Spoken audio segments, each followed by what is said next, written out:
Hello everyone, how are we doing? Wasn't expecting to be back in the chair this soon after our big 2 hour yesterday.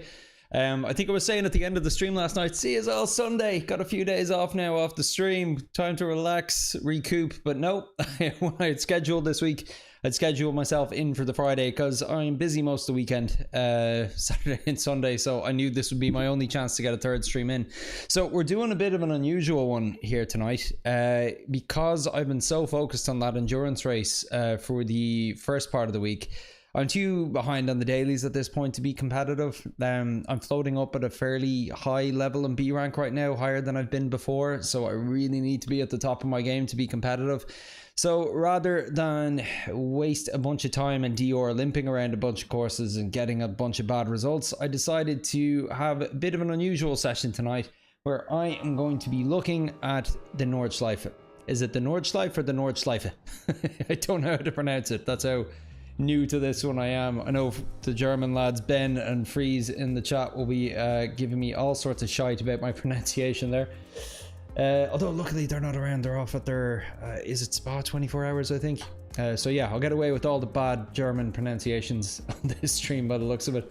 So I have close to no experience on this course. I'm not sure when I set that silver in sector 1. It might have even been before I got a wheel.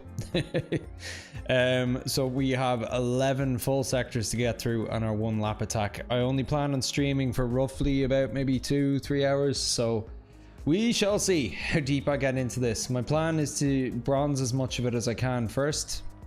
If I get a couple of accidental silvers, I will take them. But once I get a bronze on a sector, I'm going to move on to the next, just get a general feel for the course, then try to bronze the one lap attack. Then I will go back and try to silver everything in sequence.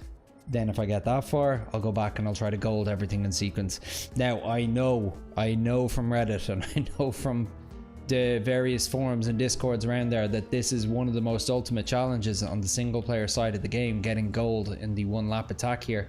So I have no ambitions about being able to do that on stream, especially not tonight. But if I could even just start to get a feel for the course tonight, I will be happy with that, because everybody talks about this being their favorite course, and I'm just intimidated by it. Whenever it comes up in a daily, whenever there's a lobby that suggests it, I shy away from it. It's just too much. Like as you can see, most courses have like 3 to 5 sectors. This one has 11. Most courses run kind of 1.5 to 2 minutes in length. This one, even at your best, you're still floating close to 7 minutes. So we'll see how we get on. I'm excited for it. Should be a little bit of a lonelier session, this one. Obviously just me racing around this course. But yeah, pop into the chat, say hello, give me your tips, help me survive. Anyway, how's everything working? Haven't checked the stream health at all yet, which only bodes terribly. Looks like my audio is good. Looks like my computer isn't going to shut down.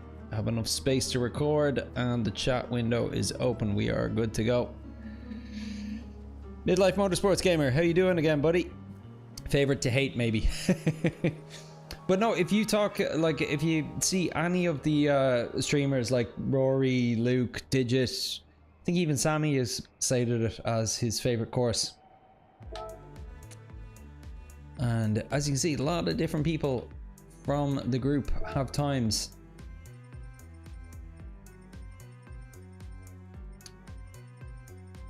I was checking a few at a time here, Tom. I don't see it. But yeah, we have, wow.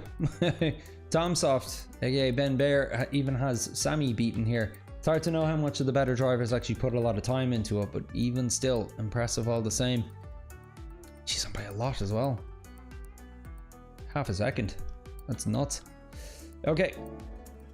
So, start with the demonstration.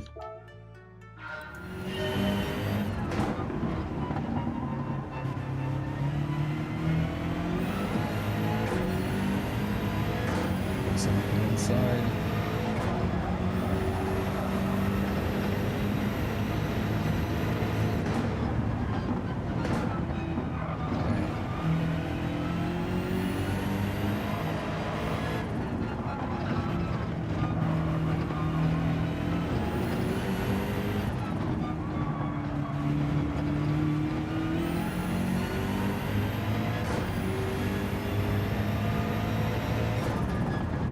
Okay, so a lot of dabbing the brake, a lot of coasting.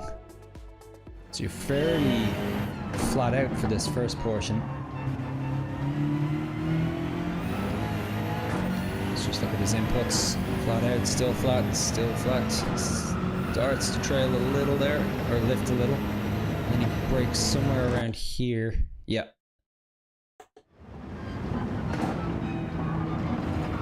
Third.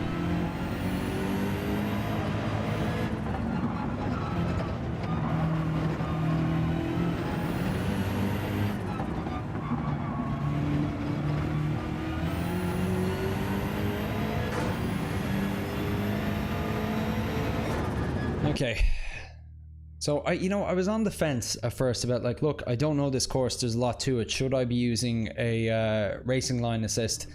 But to be honest, I think the Ghost is going to be enough of an assist here, and like, I'm not going to be paying attention to the corners or braking markers if I'm looking at a racing line the whole time. The Ghost itself is distracting enough.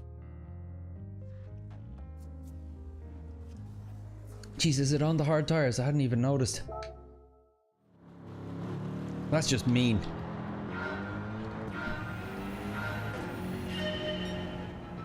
Why am I in that view?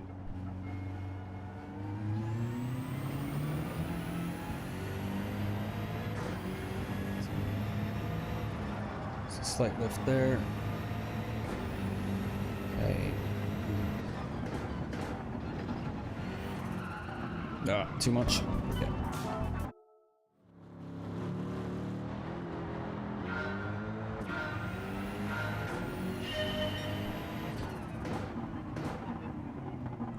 Was thinking about putting a little attempt number counter on the screen, but I just felt it would get way too embarrassing way too quickly, so decided against it.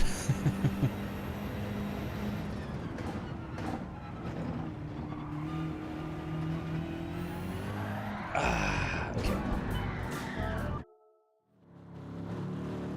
What are we at now? Number 3. I'm not going for anything crazy here. Be happy with the bronze. Stick on the right there.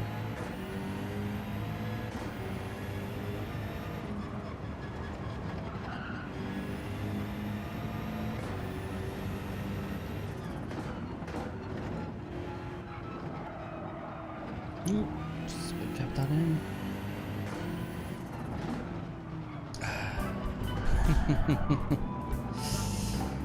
Spud, how you doing, man?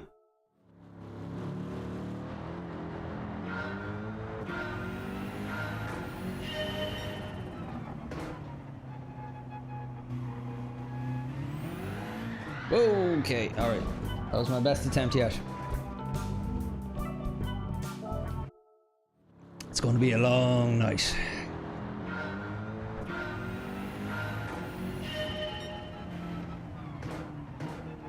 Oh, the few of you that are watching, if you wouldn't mind hitting that like button for me, it really would make a difference tonight when I'm not doing dailies.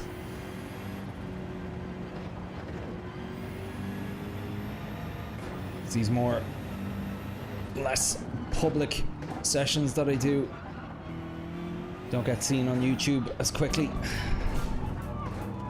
Yeah, doing good. Definitely a bit tired after yesterday.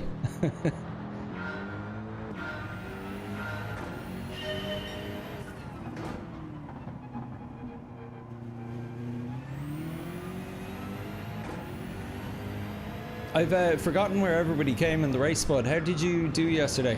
I know you were definitely further up the grid.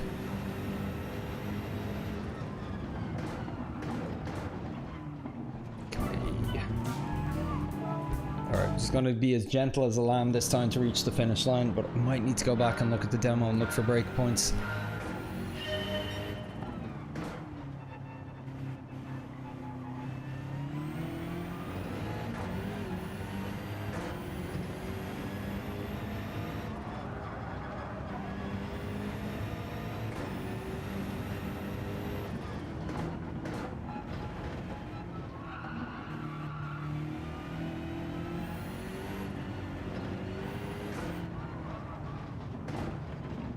Oh, even with that, it's so windy. Qualified 7th, came 6th. Nice. But I would like to say I have fond memories of this circuit experience, but I don't. How do you find the course now, though?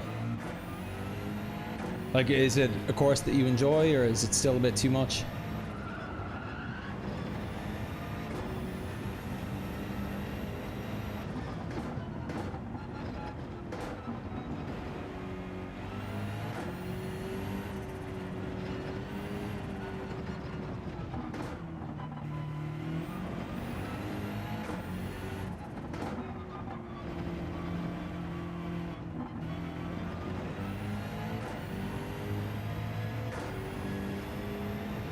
Okay, good enough for a bronze. We'll move on. Maybe I'll just do that for now, or just take it real slow and handy. As I said, just try to get through it at a bronze level first, then worry about doing it with pace. Hopefully I'll learn it a bit as I go. Love this course, actually, says Spud, and this was super helpful in learning it. Good, that's what I want to hear. I just want to get to a point that, like, you know, no matter what course comes up in the daily, I have some experience of it.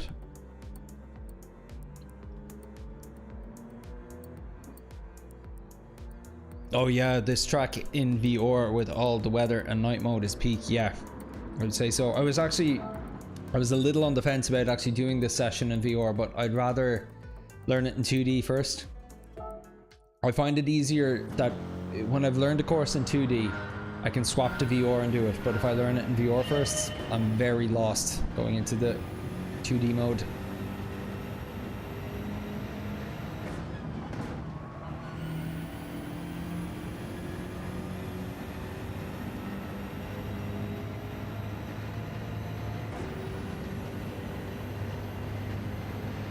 Long straight stretch this.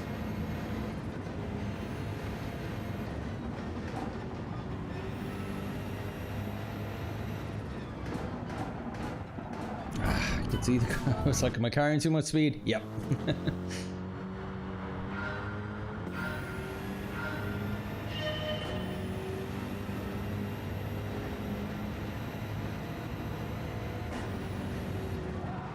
Oh, he actually does hit his brake there. Wasn't sure.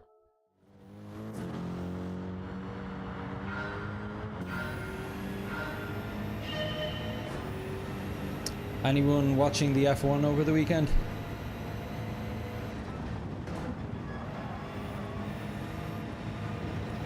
I've heard, I was just watching a video about the race earlier, and apparently Silverstone is really going to expose a lot of the battery woes. Current regs.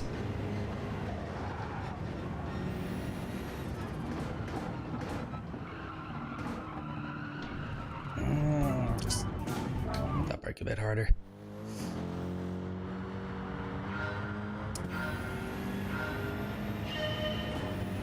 Oh, you're going to it, Spud? No way.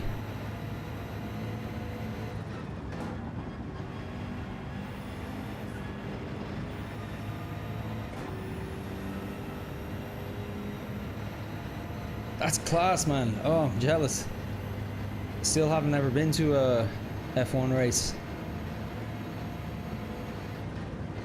My wife and I, we were planning on maybe going to one this year, but decided to hold off. We settled on doing a GT3 race in Zandvoort in September instead. But I think we'll do F1 the year after, definitely.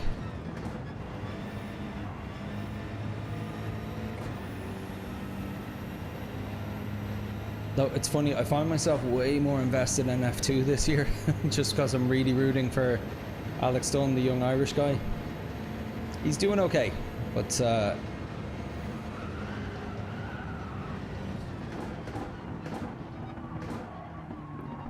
he's definitely not the fastest on the grid. Okay. This is easy. I don't know why people are complaining about this course.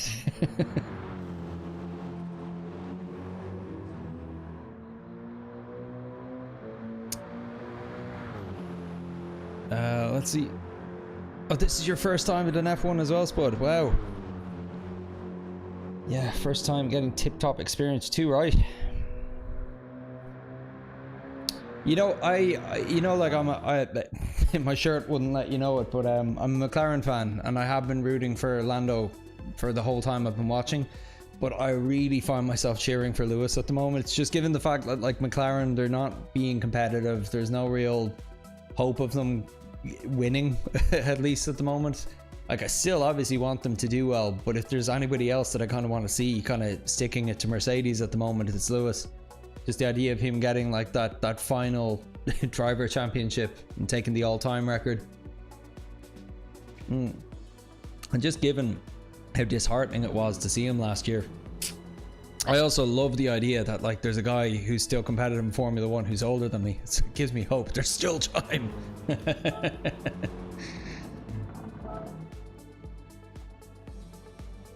Okay. So we start with the big turn, and there's a bit of an S. It's fairly straightforward, this one as well.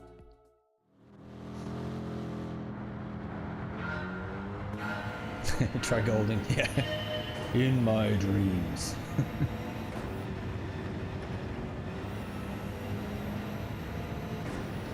Very downhill. And then uphill. So, okay, these are the start of the S's. Right, there we go. Okay.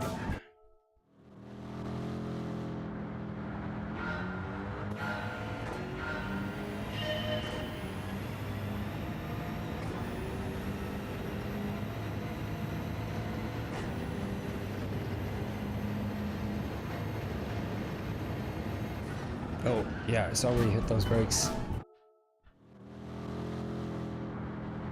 Not too late, mind you.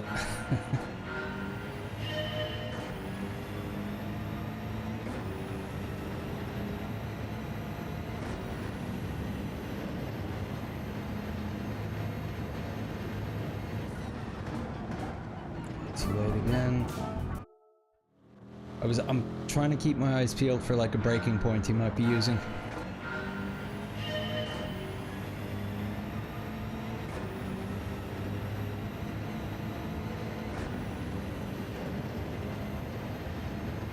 Before the curb anyway.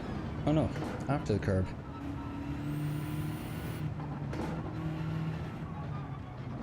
These are a lot windier than I would have guessed looking at the map. Whoa, really windy. Okay.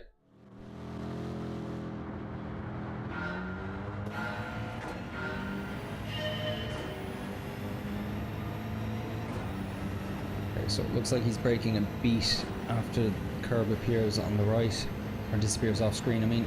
So here. Oh, even later again. Maybe not as hard. Oh man, this is a section and a half. Okay, I'm going to need a demo for this one. Corner catches you out every bloody time. Yeah, I can see it. Like, looking at the map, I was like, ah, this one looks fairly straightforward. I didn't realize how dramatic those turns at the S was.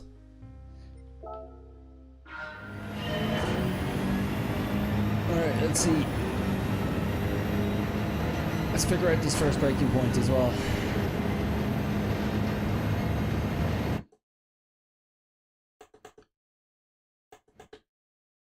Okay, so it's a good bit later than I thought. What is he using?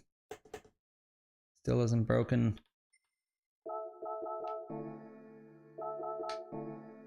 Okay.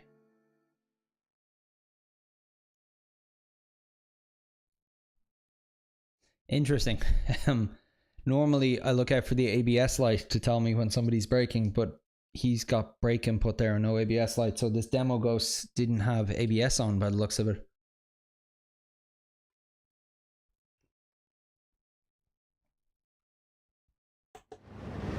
Or it did. That's weird. The ABS light normally flicks on before anything.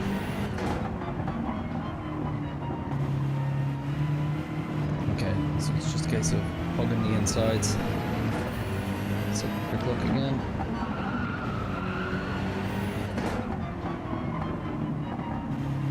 Yeah, just hugging the inside.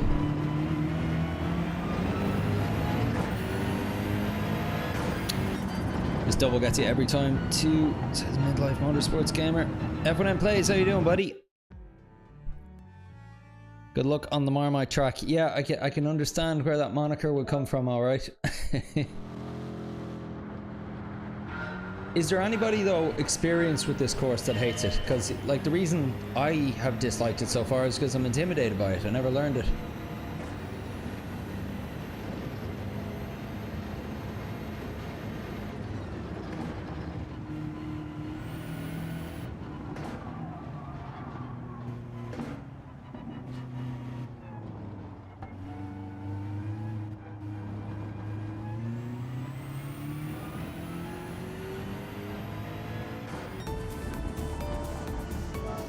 Relatively easy one to bronze at least anyway.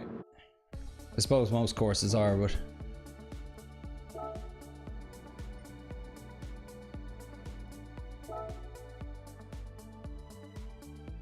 oof, this one looks a lot more technical.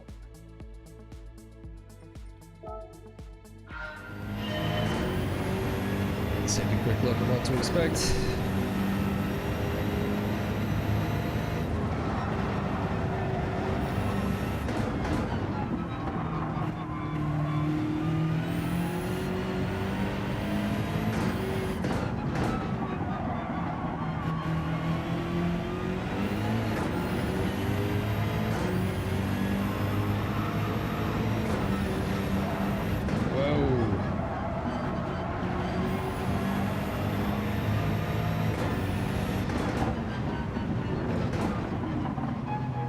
My word.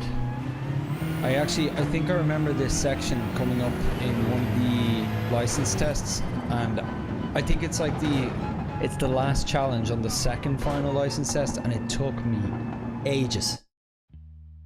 Like of all the parts of the license test, it took me the longest to get a gold on.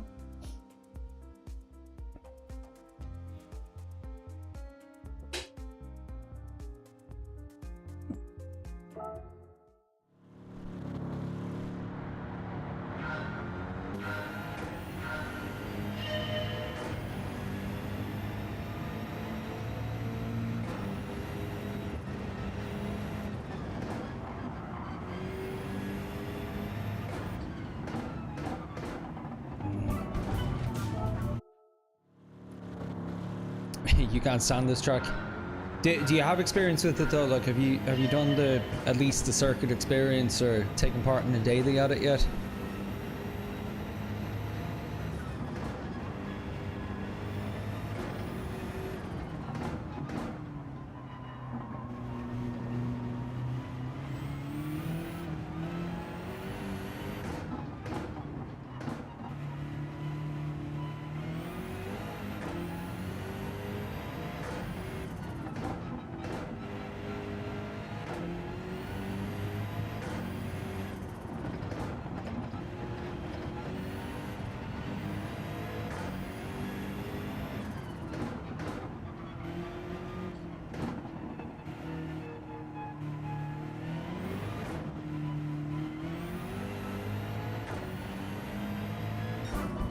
Just missed it. It's fine for a last round, but in a race it's so hard to get overtaking done cleanly. For a blast round, right? I wondered about that. There's a lot of... I know the track is narrow, but there's a lot of really fast flat out sections. I actually would have thought it was okay for overtaking.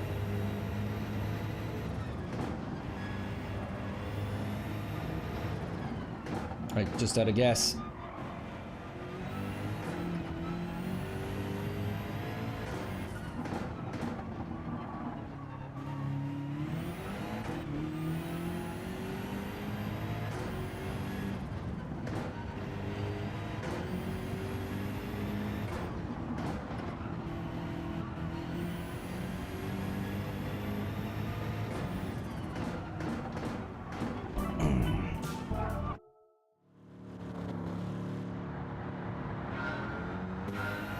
God, I wish we could turn her off.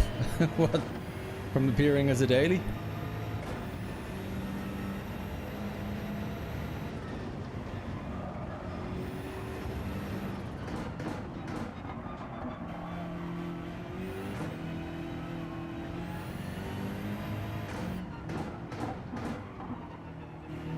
It's the fact that bit is suddenly quite sharply downhill. Makes the braking all the more tough.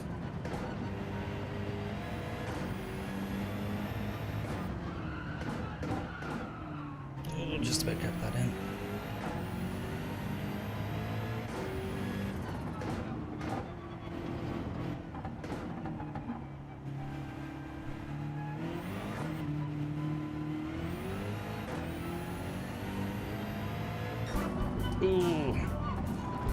10th and a half off. Oh, Sarah giving me encouragement, right. Not wide enough in the high speed sections for overtakes, I'm guessing you mean.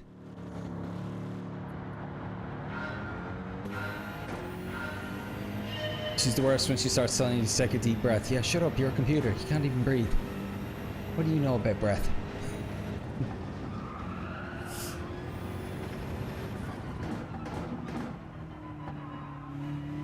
I don't know if they've patched the power pack yet, but it used to drive me crazy that every time you opened it, she'd give you this spiel that was like about 30 seconds long.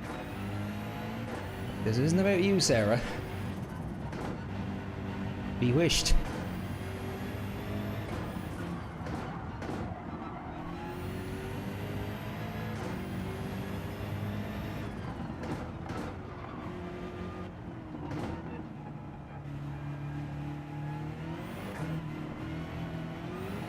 No, I think I had it that time.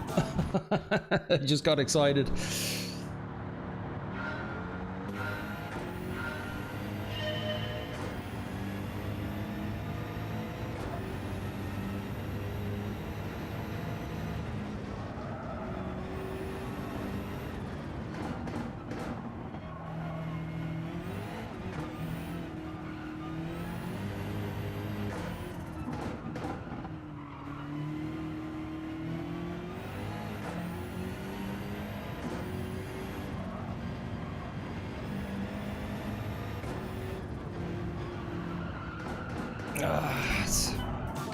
I thought I was heading into a more straight section there. I just forgot where I was. Seems to be one of the longer sections as well. Most of the others have been closer to 35-ish seconds or so.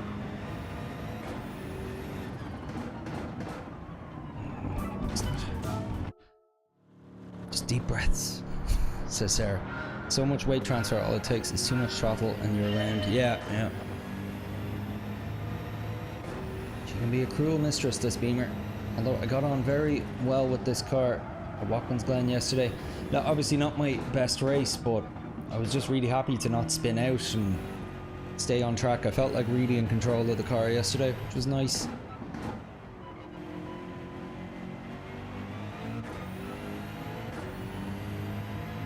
It's funny how that goes. You can have an evening where you come maybe in like third in a race, but you make a bunch of mistakes and you're almost annoyed at yourself for it. Or you could end up coming last, but as long as you know that you kind of drove well to your own ability, sometimes that literally is all that matters. Had quite a bit of satisfaction leaving the race last night. There we go.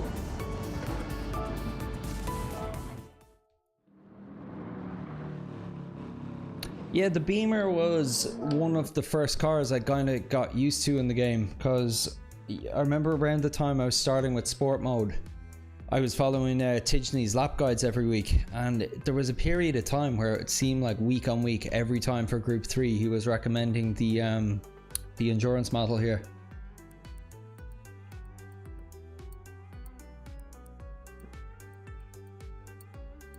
As I started trying other cars though, I realised I much preferred not having to deal with all that crazy snap oversteer that you can expect with this one, particularly if you accelerate out of a corner too quick.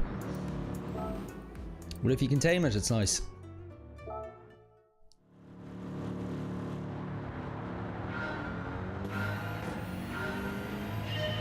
Like, I really like the Subaru WRX, but I hate how slow it is on straights. Feels so nice to drive otherwise though.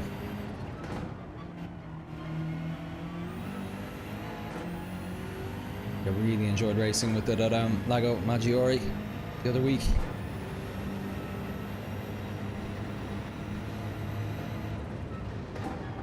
Okay, let's brake there, harder.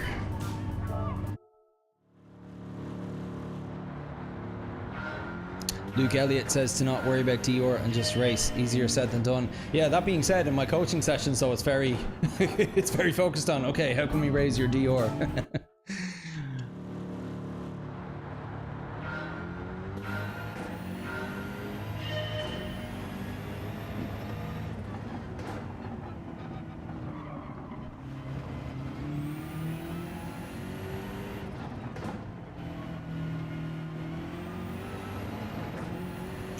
If I wasn't streaming, I don't think I'd give two shits about Dior. But the thing is, I would like for this channel to grow a bit, and I know having a better Dior rating will unlock a slightly wider audience for me. Like right now it's fun because, like, you know, I'm like this scrappy low rank B driver and you guys are kind of almost on the journey with me as I'm trying to improve, so there's something in it for you. But like if I stay at this level forever, people are just going to get tired, walk away, and there's obviously nobody who'd be tuning in to see how things are done. It's more so they can commiserate with me about the struggles of what it's like to be a mid-tier driver, lower mid-tier at that.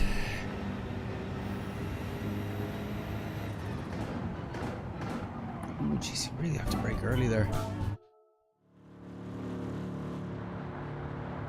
Last Nations Cup race at my level, the Orbior was a Porsche Cup race. Nice.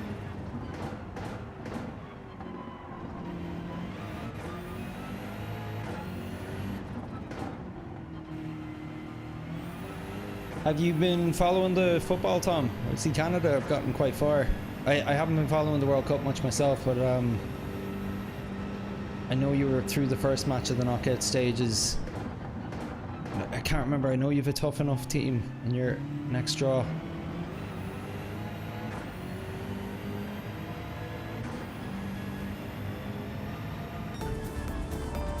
Okay, did that without barely paying attention.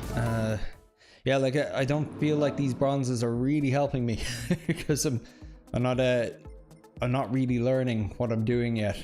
I'm just kind of cruising around.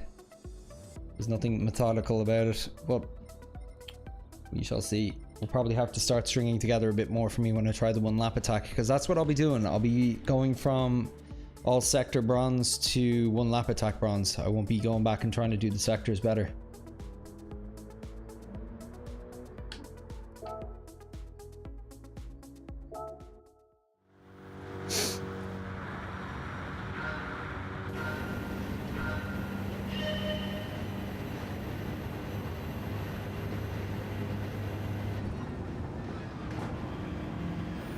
I think he just coasted there. Didn't see any brake lights.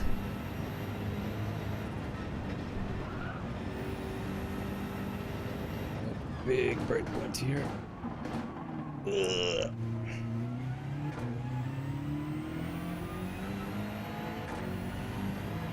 First try.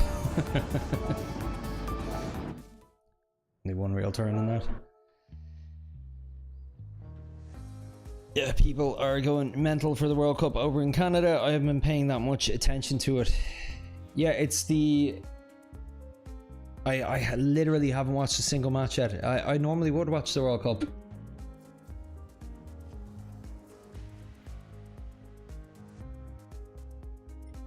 But yeah, just not as interested in it this time. The format confuses the feck out of me as well. I'm not sure what's going on with it. Next one is the carousel. So what do we have here? Okay. Short enough. Is this going to be like, it's only 13 seconds, but it's the most difficult 13 seconds or something?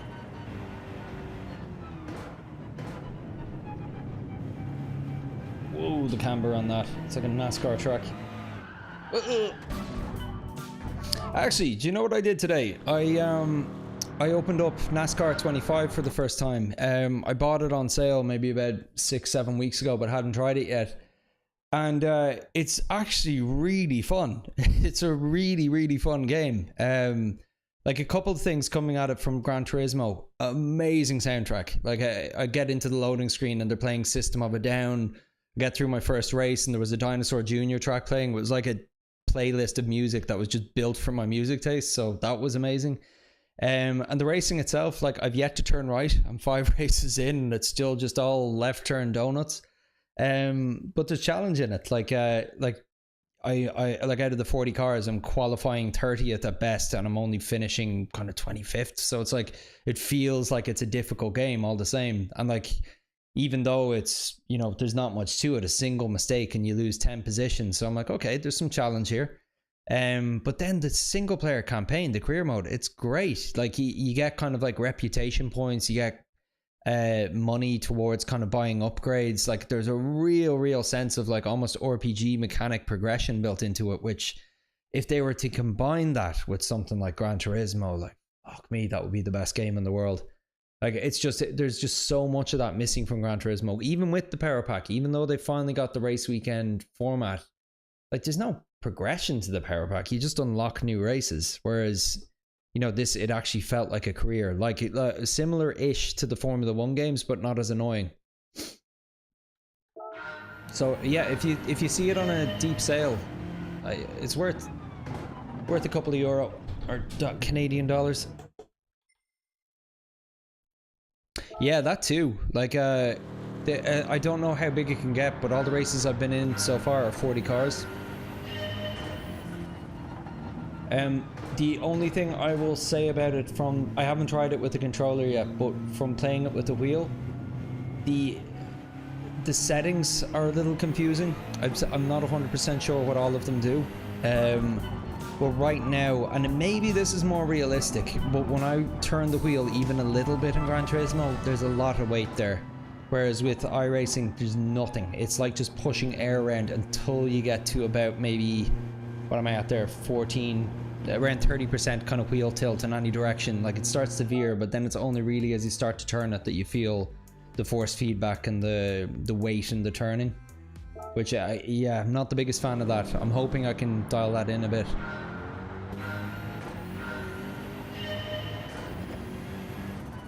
There's bound to be a good YouTube Fanatec guide out there. It's funny, I've no interest in NASCAR itself. The thing that inspired me to check it out was just the fact that it's developed by iRacing. I know they're working on a couple more kind of casual games at the moment, but like this seems like probably the most SimCady kind of one that they got going on consoles right now. The others just being more pure arcade.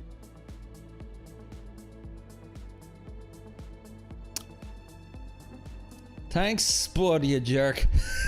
At least you're remembering what I tell you, even if it's for nefarious purposes.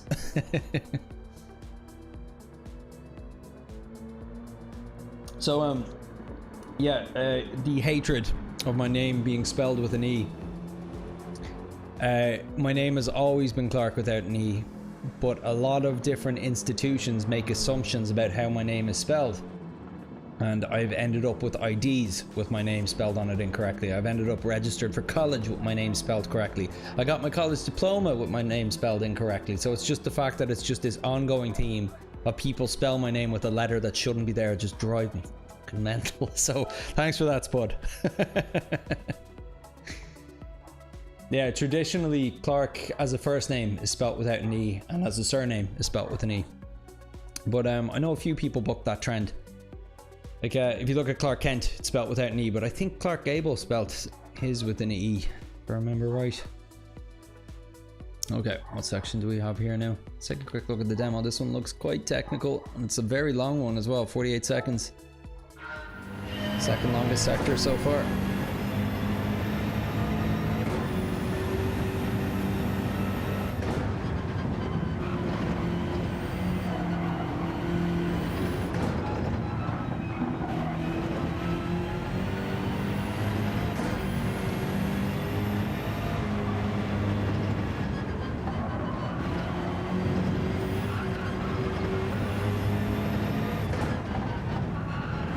Sorry about this, everyone. I hear my dog going mental outside.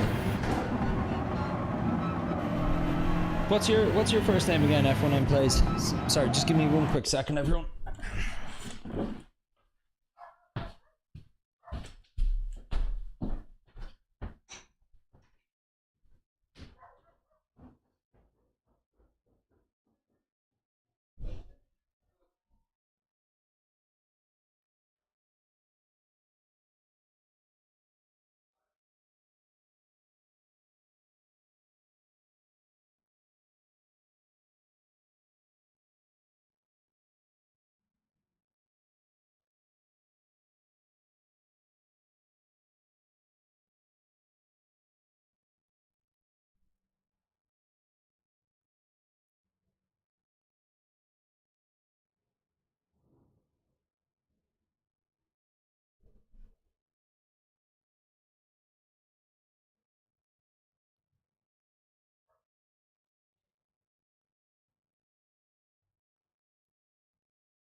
then plays. My surname is Finlay, but everyone spells it Findlay. That's an odd one. That's a curious D to go adding. Sorry about that, but my little Jack Russell mix of a dog was going mental in the back garden there, chasing the cat around.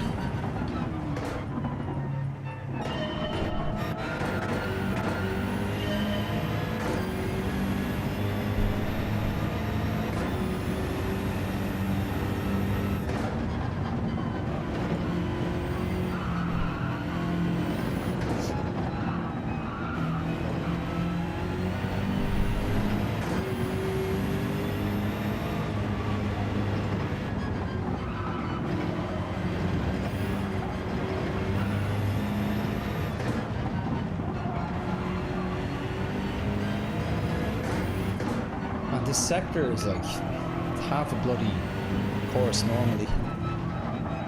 48 seconds.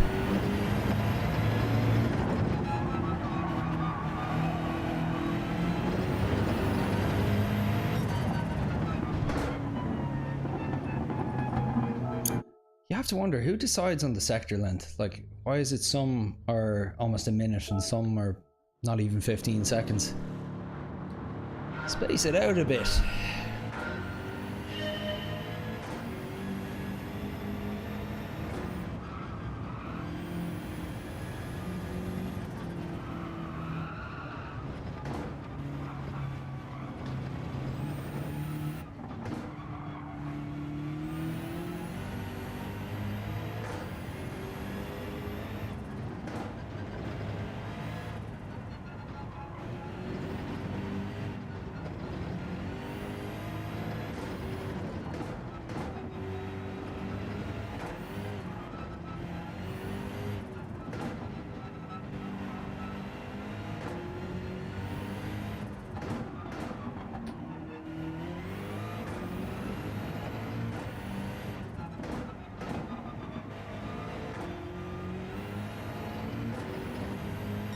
Oh, first try.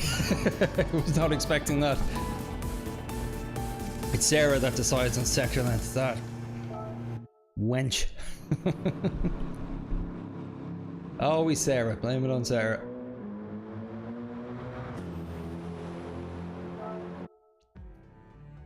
Quite happy with the first try on that one, I tell you.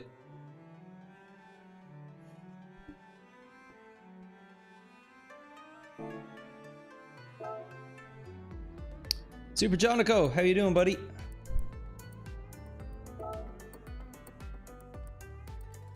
I bet you know this course like probably better than the back of your hand at this point. So you're racing around this for 24 hours, dude. Like any course for 24 hours, but particularly this one. Jeez, I bet you see it in your dreams when you close your eyes now. Here for the PTSD, he says. For anyone watching possibly after the fact, Super Jonico in the chat here recently finished a 24-hour challenge hosted by Sparks. Was it only a week ago, was it? Yeah, that recent. Jeez. Here for the PTSD is right. Okay, this looks like it's just going to be a bit of a feel at one as well.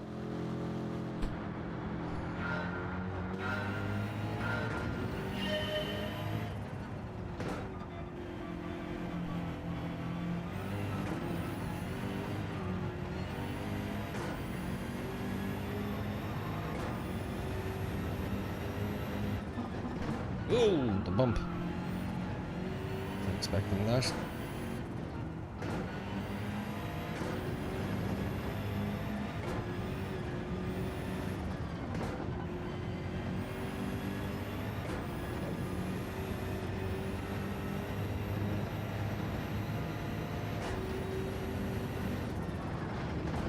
Oh, didn't realize that turn would be as dramatic as it was. I can literally drive it in my sleep and pretty much did so. Still slow at it though. Yeah, but it's... speed comes with time.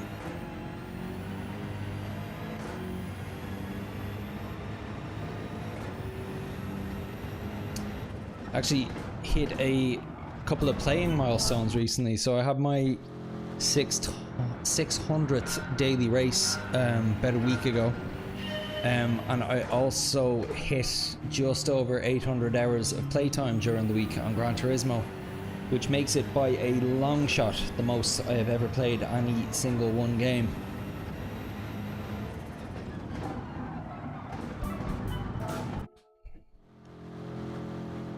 I think until now, the most I'd ever played on a game was probably Skyrim, and that was over the course of several years, going back and trying it out with different mods on the PC back in the day.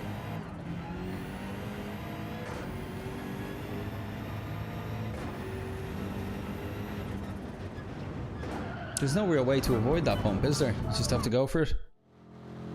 Nice new overlay. Cheers!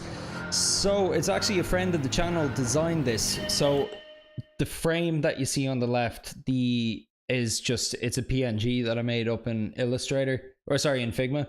Then the sub counter and the light counter, I'm using Botrix, but I did a little bit of custom CSS for it, just to make it uniform with the rest.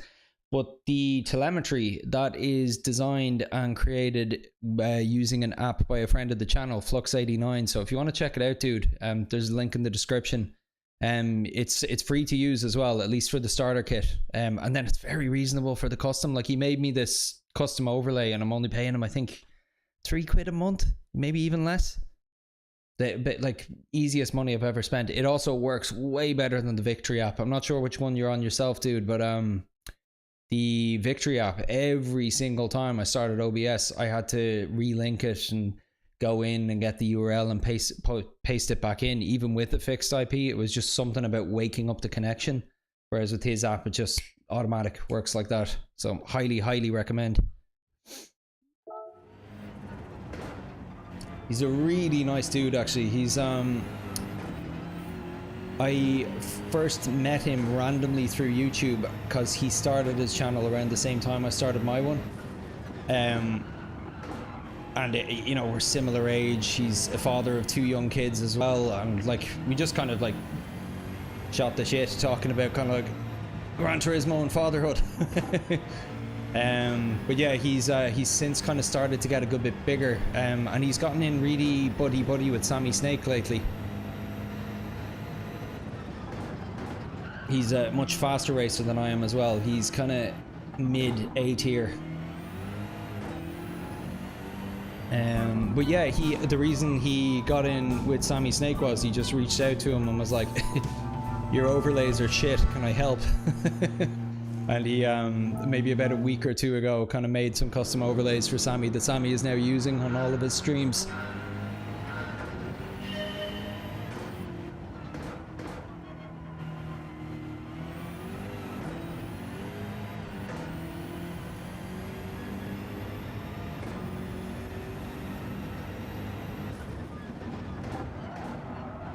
I don't like what the car... I don't like the feel of the car when it bounces like that.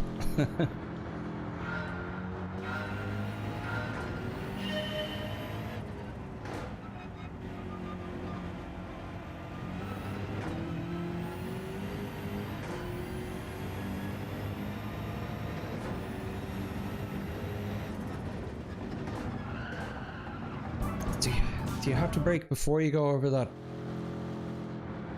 It just feels like there's not enough time to slow the car down.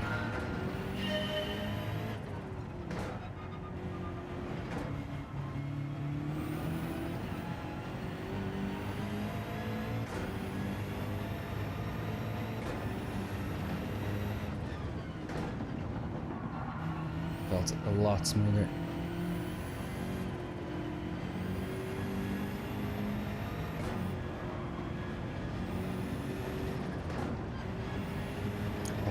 Out there, actually.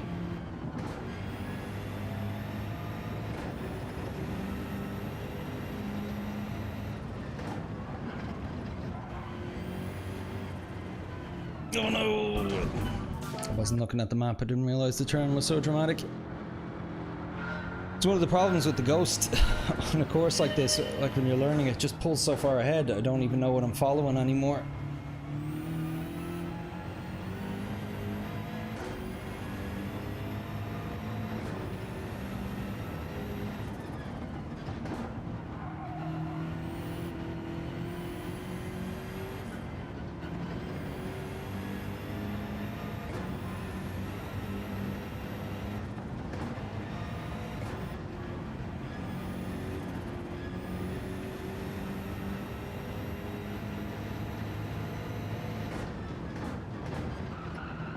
no. Oh, Drac, dude, I'm really sorry. I just completely forgot. I'll tell you what, I'm getting close to the end of the sectors. What I will do is I will have a review of your Ghost right before I go for my 1-lap attack. I'm sorry about that, dude. I just completely slipped my mind. Gel, you put in the effort for that for me, and I'm really appreciative of it. So I'll definitely take a look at that in a few minutes before I get to the 1-lap attack.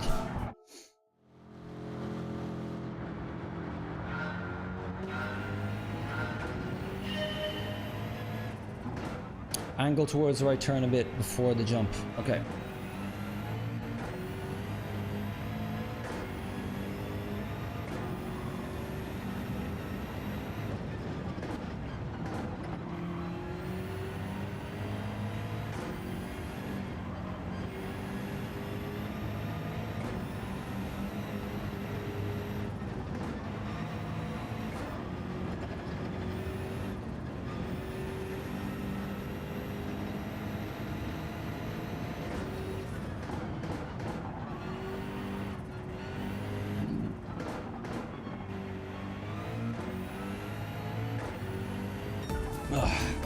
Done with you. Oof, sorry, just need to open my windows a bit wider. It is getting toasty in here. I'll tell you, Jonico, if there was one thing impressive about you doing that 24-hour, it was, I'm fairly sure the same Friday you were doing that, I had to call off my stream because it was too hot. I don't know how you managed the heat.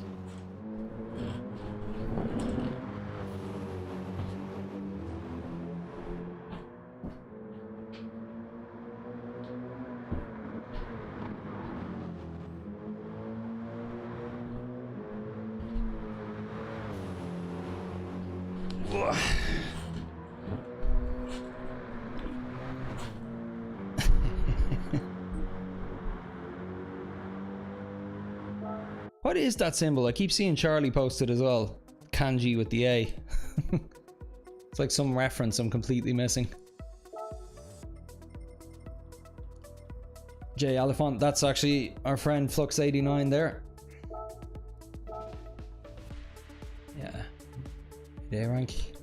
How many races has he had now? 222. Still a wee nipper.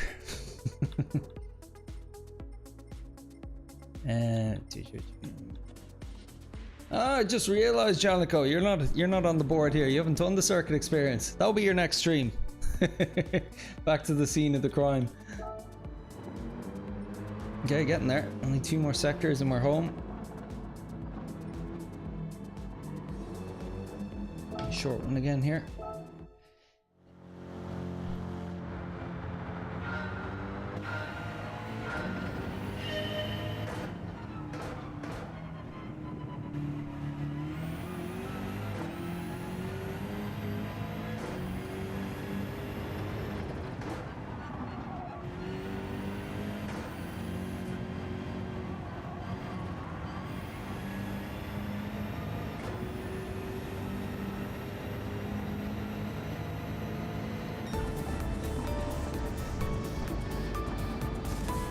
You have done it, you're just slow down. I didn't see you. 'Cause I was right at the bottom there.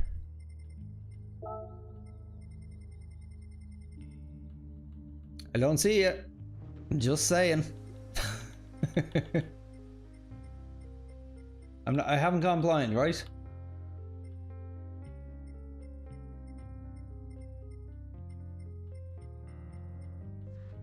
Yeah, dude. Get on that. 24 hours of circuit experience. Okay, last sector, and then we'll take a look at Drax. 1 lap of magic. Brake bias is still where I need it, isn't it? Yeah. Just start this again. Are you telling porcupines, Mr. John? Sure, yeah, I believe you. I don't even think you've raced here before.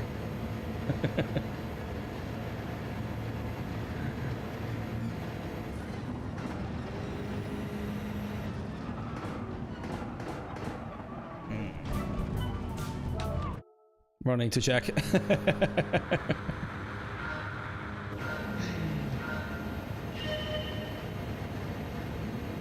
Sorry, what's your partner or wife's name again? It's Emily, isn't it? It's like, Emily, I need to go. The Nordschleife calls to me again.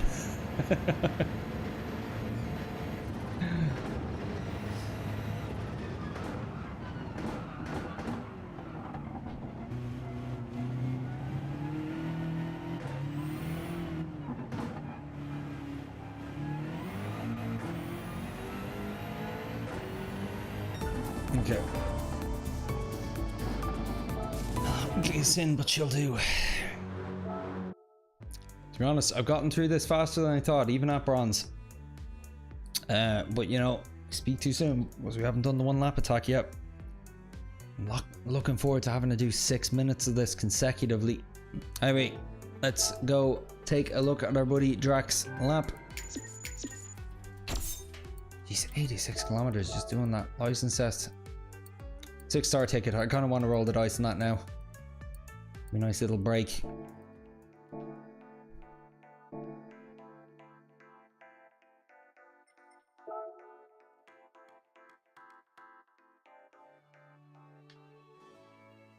Oh yeah, I was racing around in this thing at Goodwood this morning. It was fun. Yeah, no, sorry. Ticket.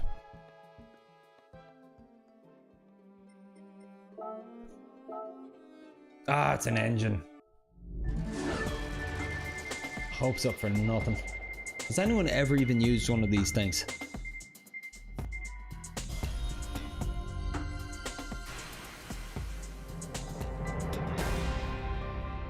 Recommended retail price of 137 Miars. Just give me the credits then.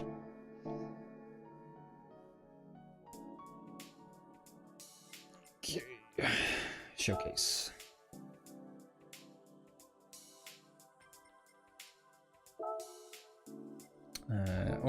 Probably best off going to friends to find this. That search function doesn't always work well.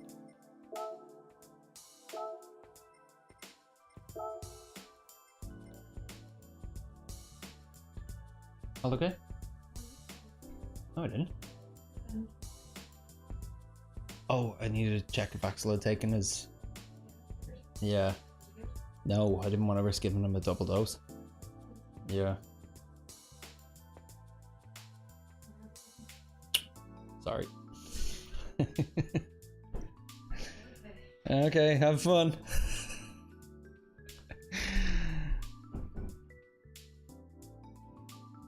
Complete waste of time, those engine swaps. Sorry, my wife just came in there. She's just back from her football practice, and I tried calling her frantically right before she started training as I was putting the two kids to bed, because my 3-year-old is on an antibiotic. He's approaching the end of it, and he's fine and all, but I didn't know if she had given him his evening one or not, and I didn't want to risk giving him a double dose, so I had to put him to bed without taking it. Now she has gone down to do God's work and wake him and feed it to him, and he is not going to go back to sleep easy for her, so fair play to you, Lotta. Well done.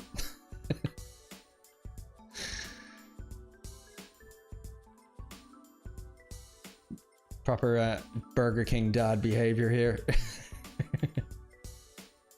Did you nurture and care for our children while I was gone? Nope. I threw them in their bed. Does that count? There you are.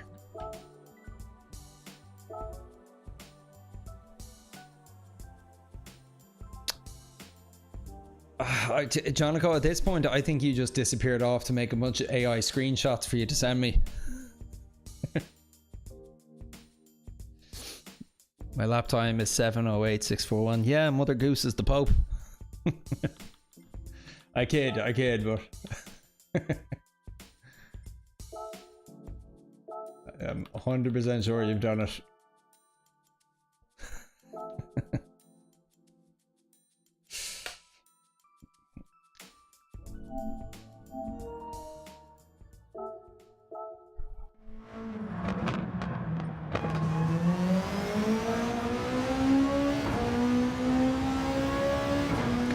I actually wonder if it's something to do with how long ago you did it. If there was like some update that has kind of like segmented your time away from everybody else's. I don't know.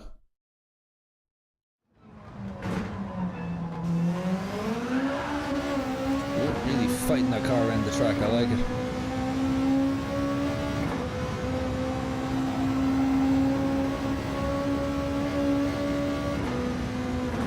Just out of curiosity, what brake bias did you go for, Drac?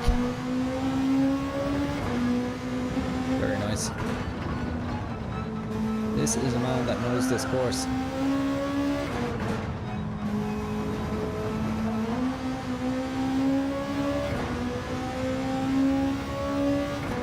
Didn't even check what car. Oh yeah, the Beetle, of course.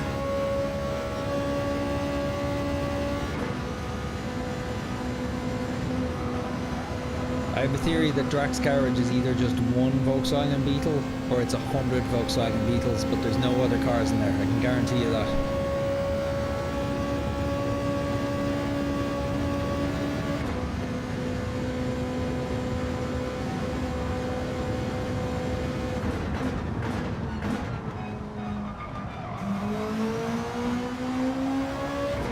See, what's worrying me here is I'm watching Drac go around this and I'm not recognising any of it yet. I just kind of sleepwalked my way through the bronze times there.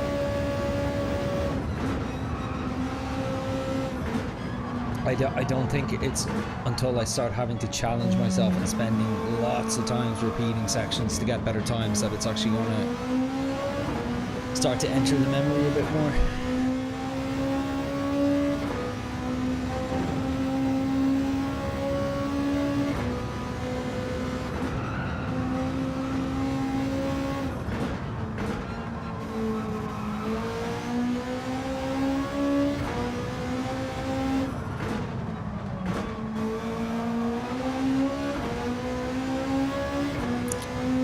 Could be it was over a year ago. Yeah, maybe.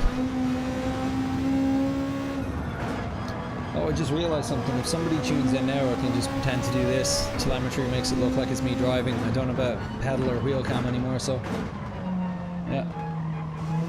Look at how fast I am.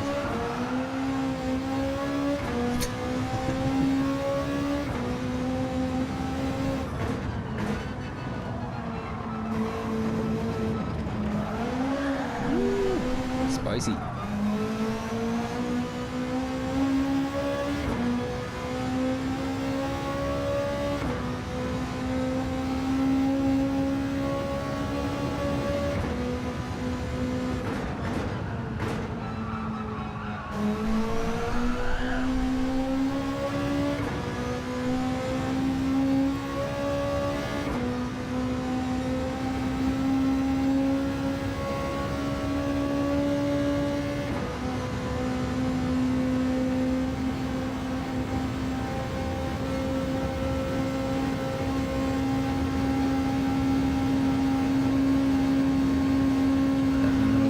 Sections of the course, this.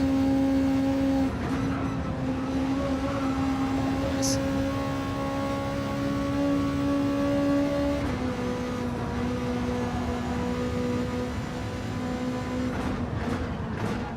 It's funny, the course is so much more appealing under these lighting conditions, like in the circuit experience is all very grey and gloomy.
this as an excuse to get in some vision practice here.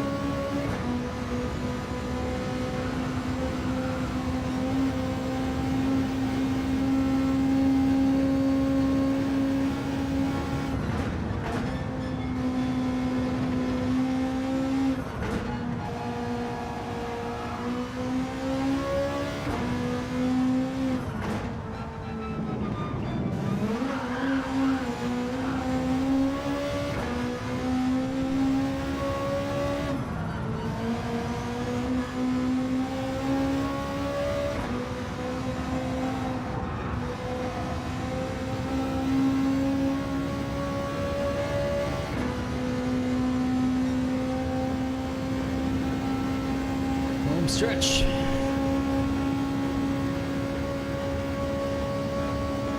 To go through 6 minutes of this and then mess up on one of the final corners, it's going to happen to me. And I'm going to try my best to not cry live on stream when it does.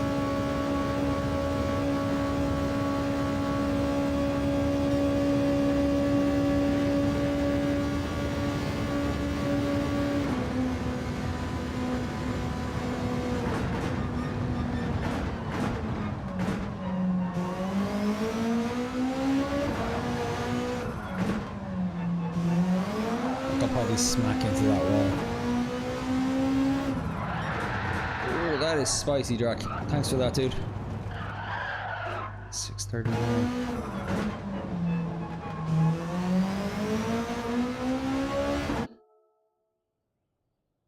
Drac, it was not hanging about. Yeah, I don't know why you're trying to make excuses for yourself, dude. That was an excellent lap. Great to watch. Thanks again for sharing, dude. Really appreciate it.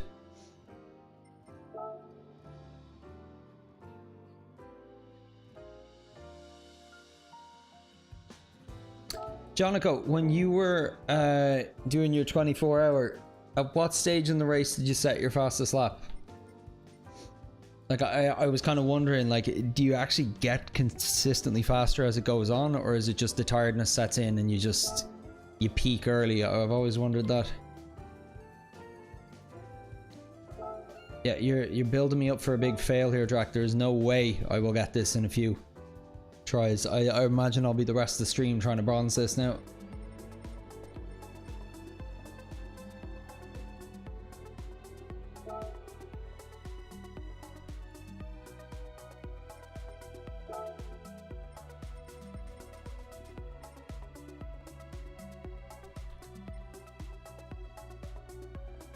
That's a bro.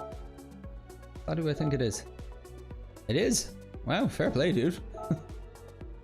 He was a E-rank online driver until quite recently. Another streamer, DB7, regular enough on the channel.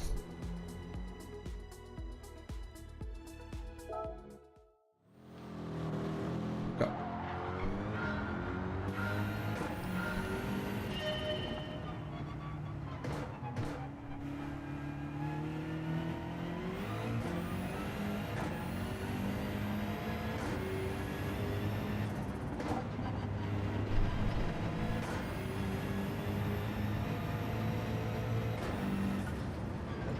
Whoa, jeez.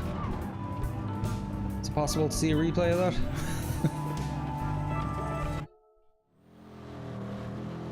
Just bumped the inside of a curb too aggressively and it sent me up on 2 wheels. Didn't even get through sector 1 there.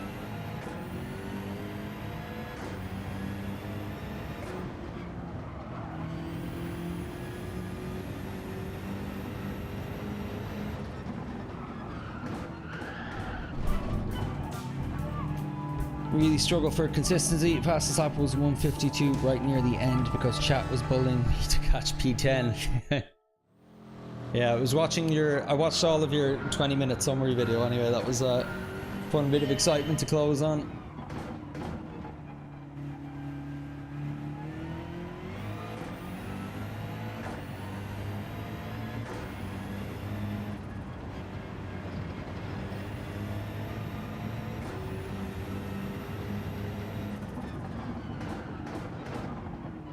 Oh man, it's getting too aggressive through that. It was the most painful lap I've ever driven. Oh man, I could only imagine the kind of aches and pains you were feeling after even, I'd say, 2 hours, let alone 23.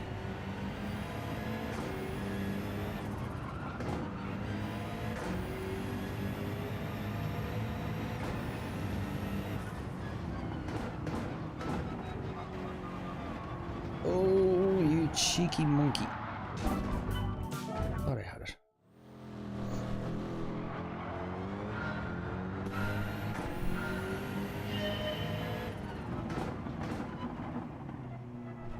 Okay, now I'm just falling asleep at the wheel.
Come on, stop. I thought I'd broken enough time. I really didn't.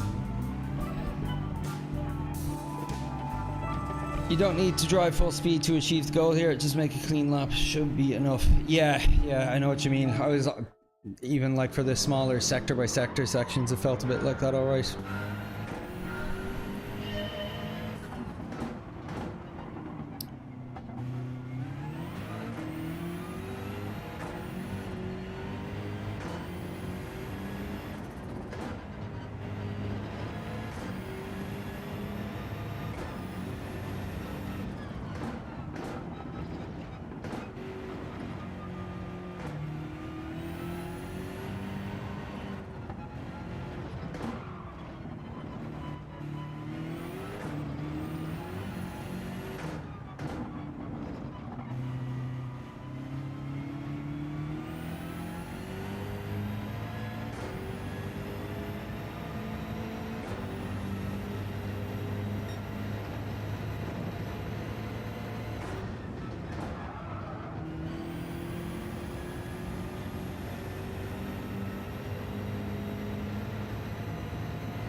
Oh no, I didn't realise that bend was as big as that. See, I still have no idea what the track layout is doing, so I'm glancing down at the track map to try and get a sense of what's coming up. But the only time I think I've ever used it.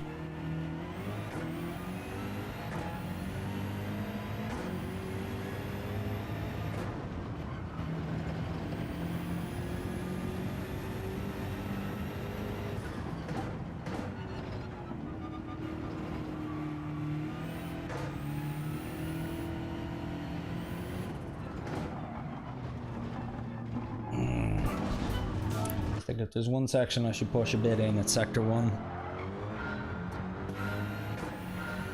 I have plenty of chances to learn it. Final sector is going to become very alien to me because I probably won't reach it for another hour.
Looked down at the track map, looked up, it was too late.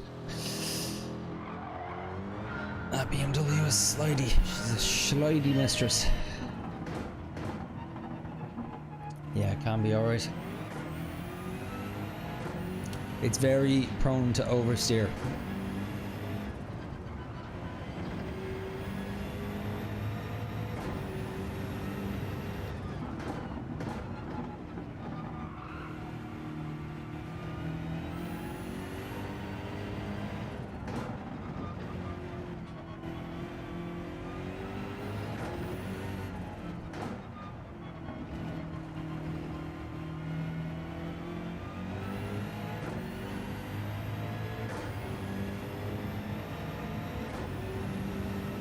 Well held. I'm guessing you guys are watching this with a 20-second lag or so. I think you're referring to that time I almost went out. Kept it in. Only to go out a moment later.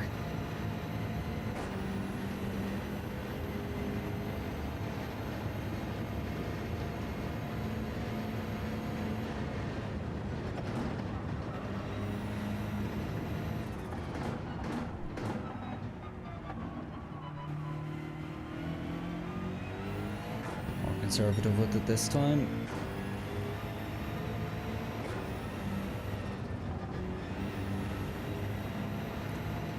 Did I see that right? Was that a banner advertising the Xiaomi SU7? I think it was. And like that car only came out about a year ago, didn't it? So that's something I never kind of considered. Did they update the advertising banners in Gran Turismo? They did. I hadn't noticed before, but they'd have to. Don't see how else they'd be advertising that car.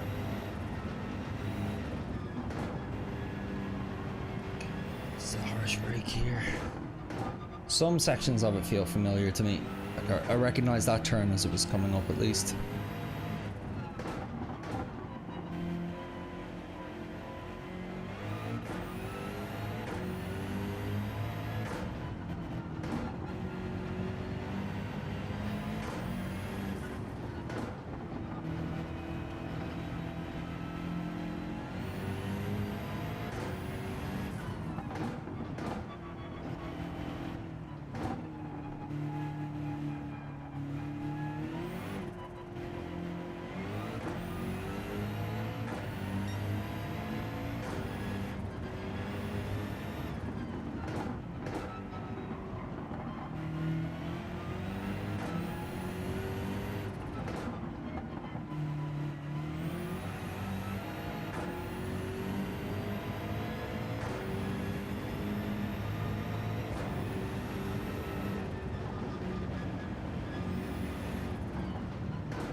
Lifting out of the uncertainty of it all.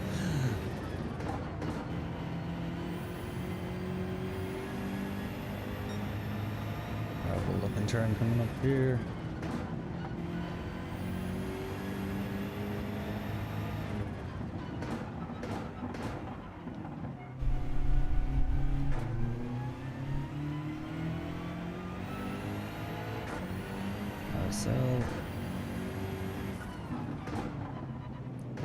Ooh, in the mood for some NASCAR.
bump.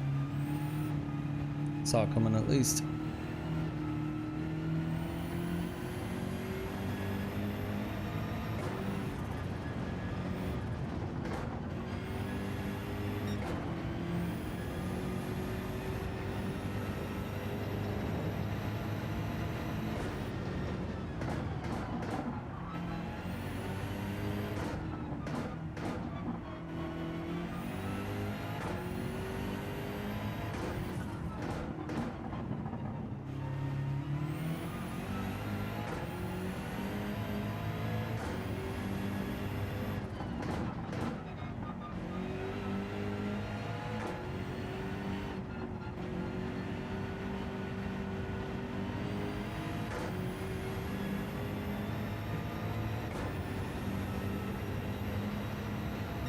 You had to find a chip shop. 20 Beetles now. What you get from the chippy? I love my local chipper. Does everything. Does good kebabs, does good pizza as well. Unusual for a chipper.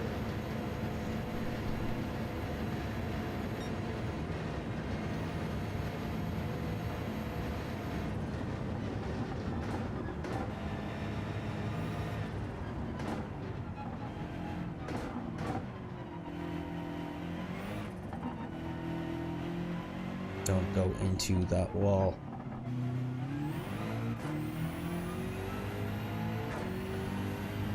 Okay. Just had to get out of the first two sectors. Yeah, you're right. I just was gentle as a lamb going around there. I just thought to myself, I'm not really learning much by doing the whole track in its entirety at this point, so may as well at least tick off the all bronze medal for today and then just start diving into silvering every section.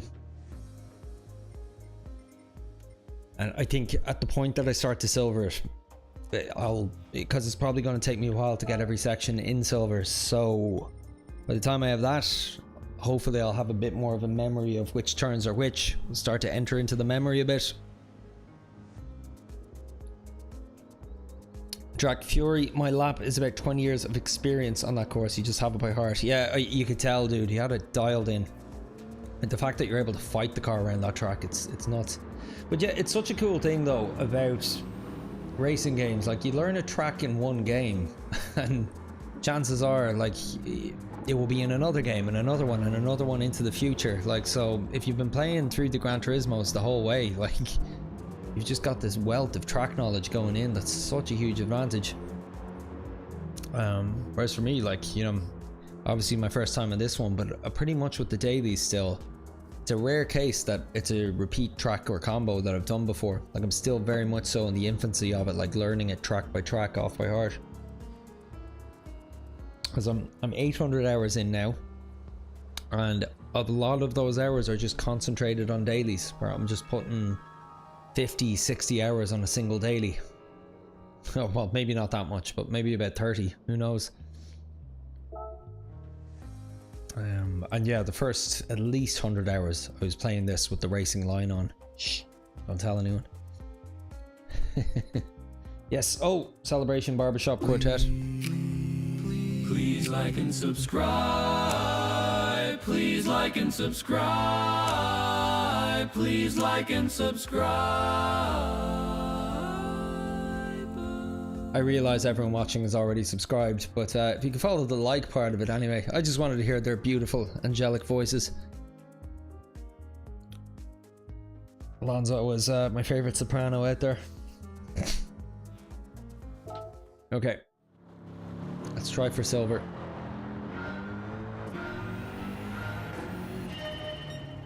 Okay, brake balance is where I need it.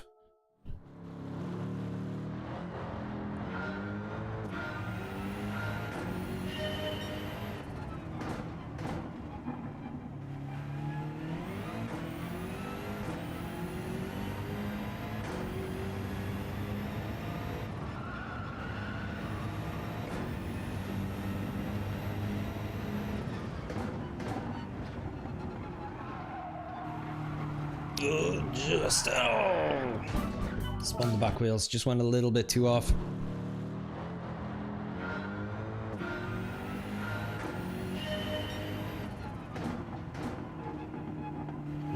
too late there still.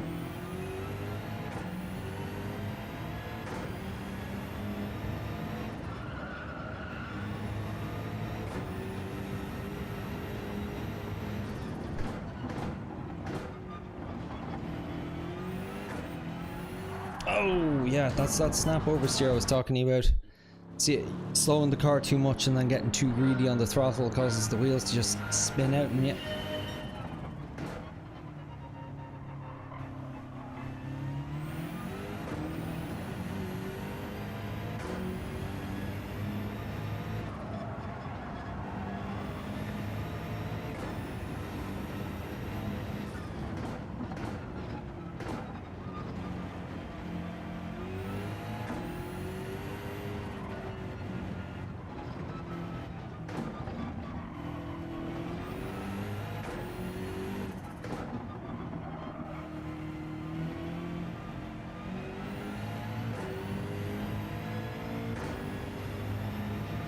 Jeez, I felt that was good, but very far off the mark still. I have a silver in this one, I just don't even remember where I got it. Didn't get it tonight anyway.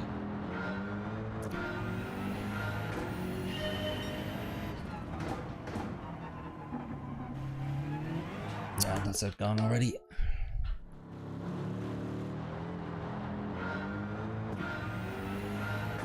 Yeah, this is where the real work begins. Can't just cruise through each section anymore. Actually need to hit every corner with purpose. Super Jonico, gotta run. Good job on the bronzes. You're braver than me going for silver. I bet it's a world of pain. Yes, we shall see. It most likely is. Take care, dude. I hope you enjoy your weekend. I won't be back again until next week. But if you're streaming at any point, I'll tune in and say hello, sure.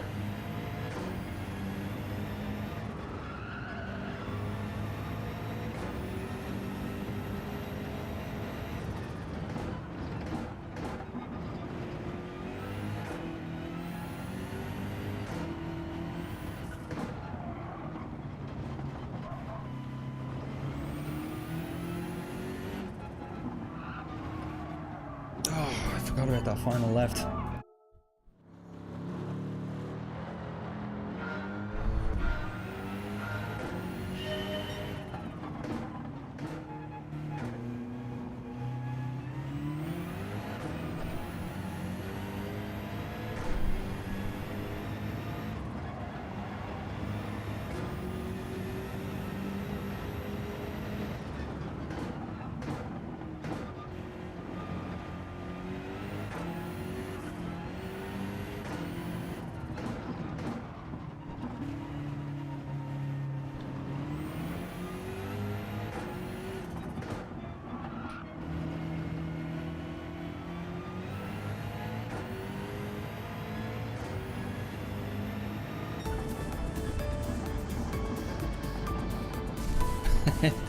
The jerk is back.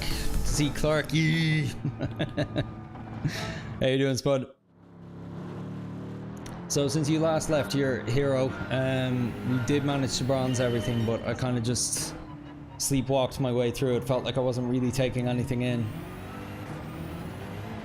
So now I'm working on silvering every section, and I do have a silver in this section, but I don't know when I picked it up. Could have been a year ago. Might have even been on a controller. I forgot to brake. I have a decent enough braking point for that section, I just missed it there.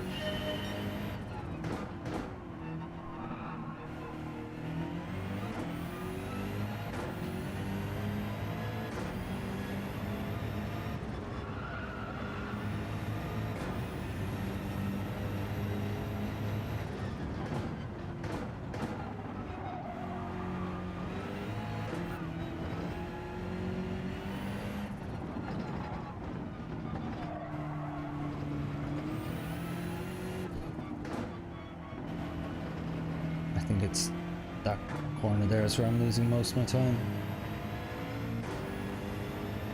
I'm getting closer.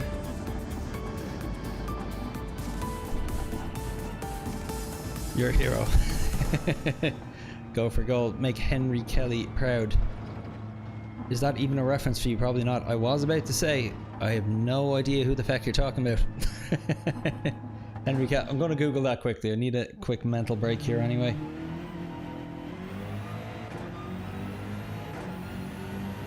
Henry Kelly. Irish broadcaster.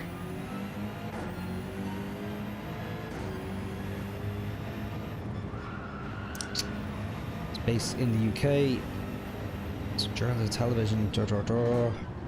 ITV, Game for a Laugh, Morning Britain. A few stuff in the 80s. He seems to have been prolific a long time ago. How did you know him, Spud? I thought you were similar age to myself.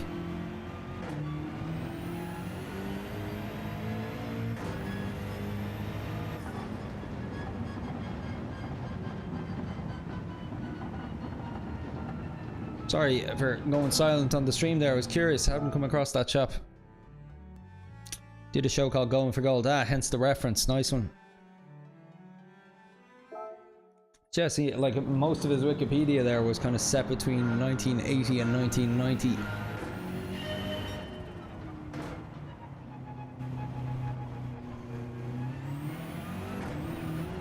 Did a few things for RTE here, but seems to have been a bit busier in the UK.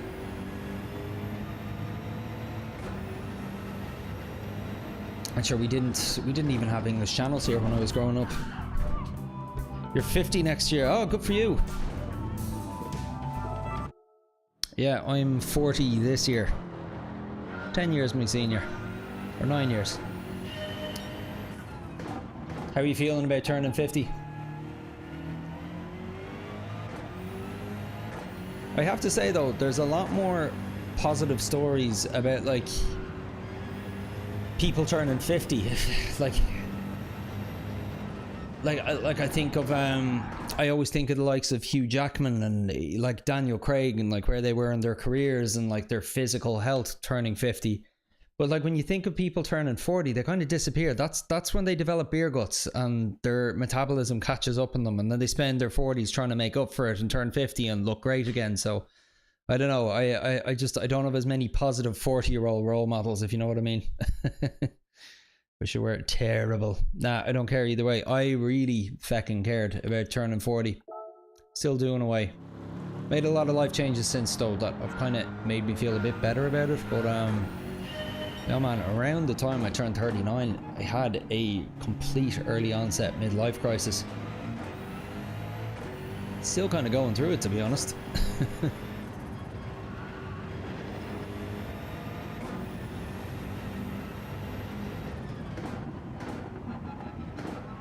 When I was a lot younger, like in my early to mid 20s, I used to feel panicked about like, oh, will I get a career job? Will I meet the right woman? Will I get married? Will I have kids? And you know, I had all these anxieties about kind of like hitting these different milestones in my life. And I kind of hit the final one that I had planned for myself by about the time I turned 34, having my daughter. So at that point, you know, married, house, established career, daughter, was like, yeah, I guess now it's just cruise to the finish line and die. But you know, it felt good about it. Felt actually content in myself. But yeah, the more that life got busy with more kids, and the more that work got busy as well with more responsibility, I just started to feel like I was sleepwalking through life. I'd spent so long sprinting from one hurdle to the next, just trying to get myself set up well, that I realized I was just waiting for every week to end, if you know what I mean. Just like, it's work, it's 9 o'clock, when will it be 5? The kids, I have to put them to bed. I have to go exercise. Like it was just, everything felt like a fucking chore. Till eventually I just kind of fucking had enough. Made some very big changes. The nice thing about putting a good foundation in place when you're younger is it gave me kind of the space and finances to actually just kind of spend a year chilling the feck out and figuring out what I'm going to do next.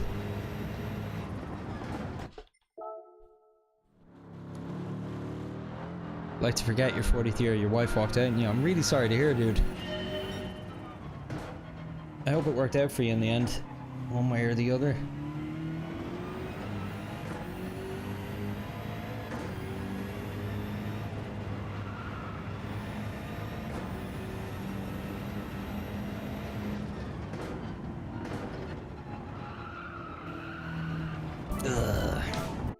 Were you married long at that point? Let's see how long. My wife and I, we've been together 12 years, and I think we're married.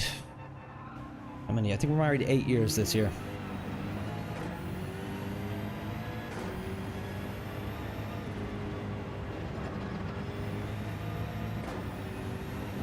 Oh no, we're married 9 years this year. It was, yeah, 2017, November 17 we got married. Jesus, 9 years. Heck me, time flies.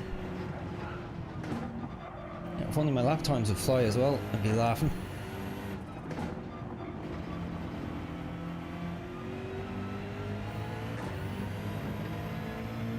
Long enough. Ooh. Again, kind of sleepwalking through this, but getting edging closer to a silver here. Aye, things are good. Do you have kids? Sorry if some of these questions are too personal. Feel free to tell me to go feck myself.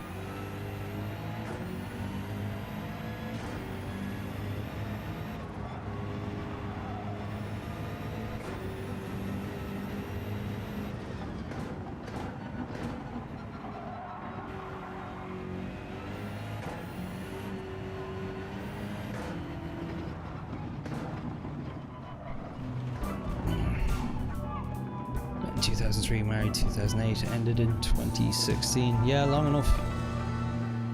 So that's 14 years. You have one kid. Nice. They're a bit older now, probably teenager at this point, I'm guessing.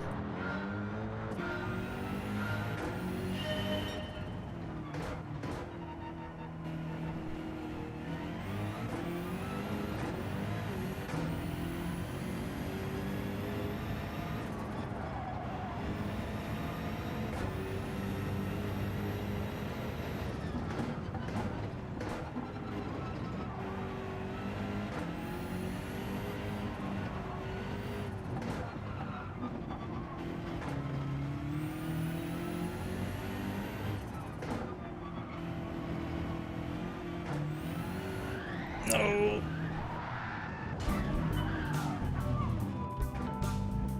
"13, nice. Happy kid, happy dad, happy life." That's great, man. Glad to hear it. Although I have to say, I'm dreading the, I'm already kind of dreading the, the teenage years with my daughter.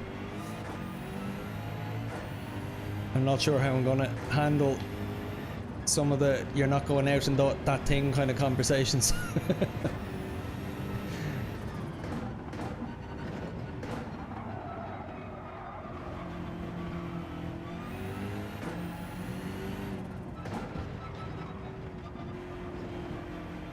Although I have to say, based on early projections, I think my son is going to be the bigger handful.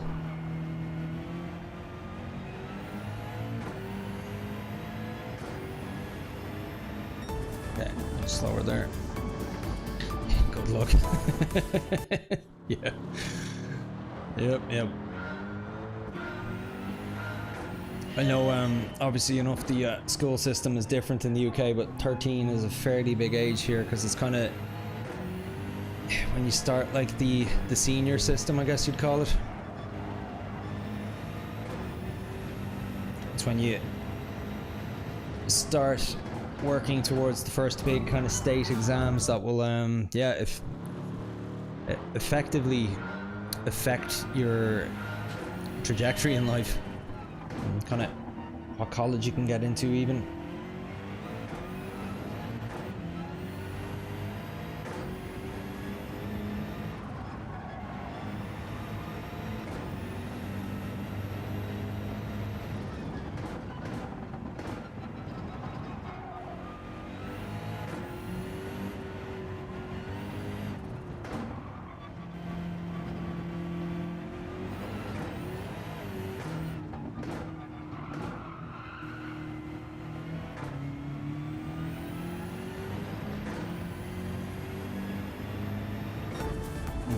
Thought I had it there for a second. This is a boy, so you have it easy. Yeah, as I said though, I think it completely depends on the child.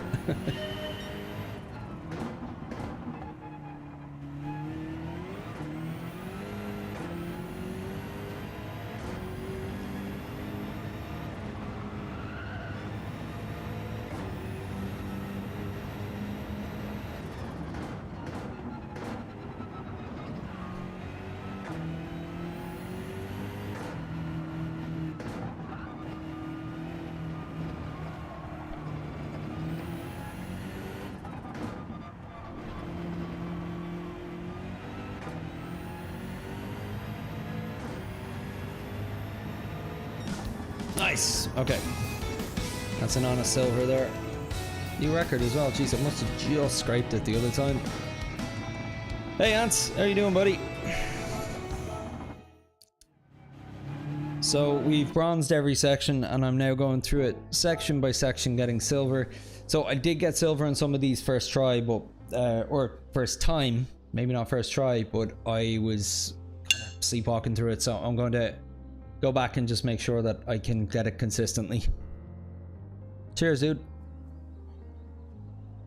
Yeah, no, it's what I'm a lot more worried about my son, to be honest, because like I know it's early, but the personality differences between the two of them are very, very clear. So my daughter, for example, her least favorite thing is being told no, which sounds like a problem, because like she hates being told no because she feels that she's restricted by it, and she feels like a little bit oppressed or something, you know, and she'll, you know, might throw a tantrum or get upset depending on like the severity of the no. But you know, she accepts it and she abides by it. What's different about my son, and why I'm more worried about him, is I think his favorite word is no, because now he's found a new way to get a rise out of me, and he's found a new boundary to push, and he's just there laughing his head off, figuring out ways to antagonize me with it. Like it's a completely different mindset. Like I can see like the devilishness in him like just boil behind his eyes, and you're like, Axel, don't do that, buddy. Stop. No. His smile gets wider. The fire behind his eyes glows brighter, and I just know I'm in for a world of trouble. Sorry, I'm making him sound like a character from The Omen here. He's going through the terrible threes right now, and he's it's a bit of work. Love him to bits, but a bit of work.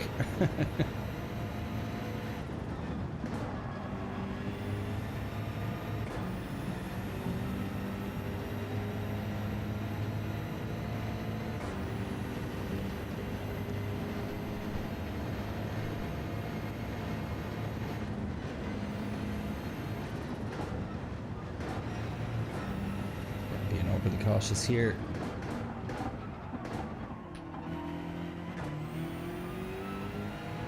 Oh Jesus. Yeah, well, this sector is pretty much only one turn to get right. Yeah, all little devils at 3.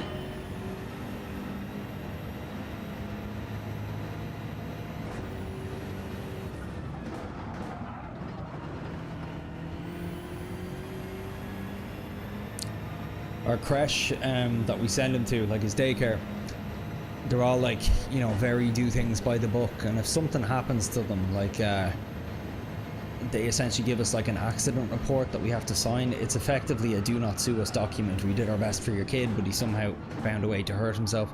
So my daughter went to the same creche, and she used to get one of those forms once a month, and it was always something so innocuous, like Cassie found a marker and she drew on her arm with a marker, but she might have scraped herself slightly as she did it, you know.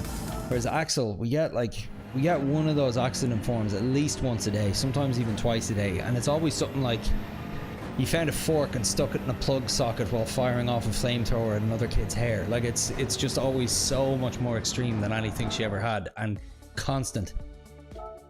I exaggerate, but not by much. Because as I've always said about him, like he's just a magnet for danger. Like if you took him to a spoon factory, you'd find the first knife. Sorry, I'm really venting here tonight.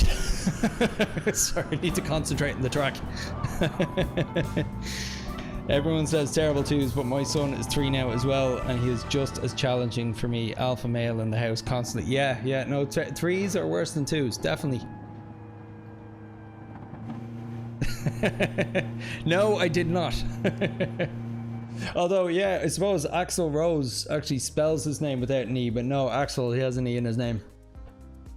A-X-E-L. I just call him Axe, to be honest. Axeman. The Axeman. The Axeman cometh.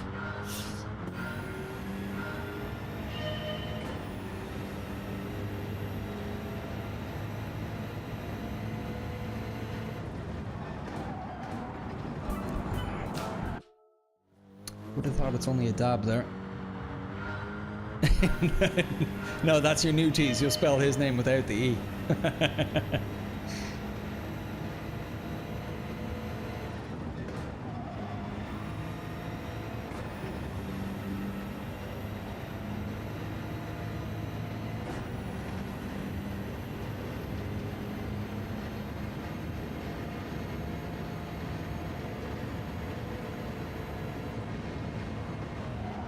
Oh yeah, remember I do have to dab the brake a bit there. Like it looks like it's a nothing turn, but because of the speed you're carrying, you need to slow it down a bit more.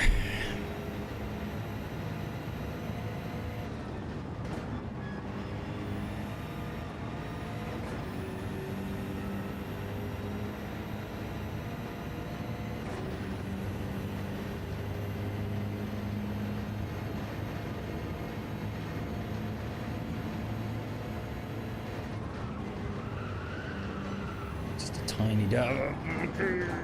Left braking way too late there.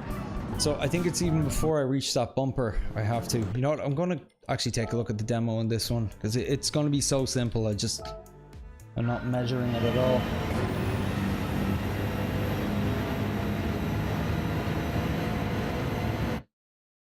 Okay.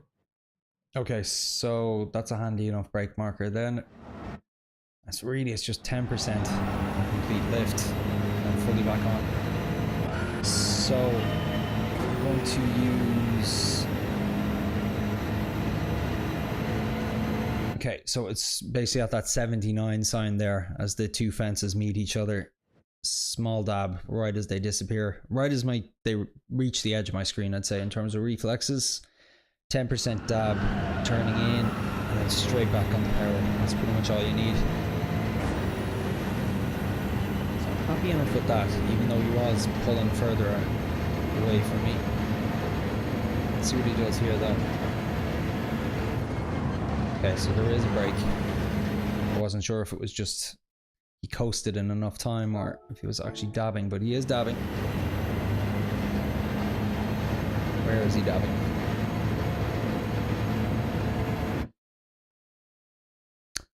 Those signs, would they make a good brake point? Okay, he's past them.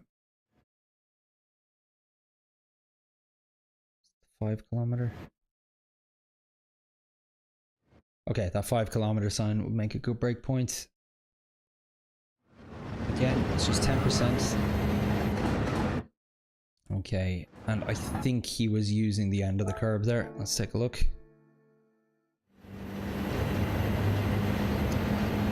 See you having a proper laugh about Axel there. Yeah.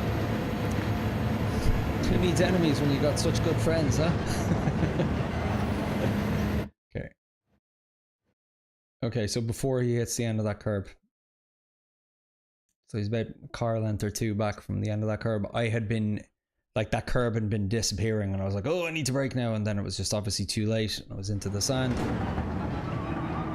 Keeps it in third though. That's interesting. What's the acceleration marker there? On these, I know you wouldn't really call that a hairpin, but any of these really kind of decreasing radius turns, I feel like I almost always need a acceleration point on them, or I end up understeering on the way out. So he's okay. So he's already on the throttle there, and I'm wondering if the point where that kind of like wire fence stops being in the middle of the screen would work. It kind of depends on my angle of approach though. He holds it pretty much at 80, 90, like he's pretty much straightened the car completely up before he goes back to 100. Okay. Well, laughing about the E part, really, I'm not one to mock a parent to his face anyway. About the name choice for his kid. Yeah, it's I'm not sure if I mentioned before, my wife is she's Finnish, and Axel is about as common a name as John is over there.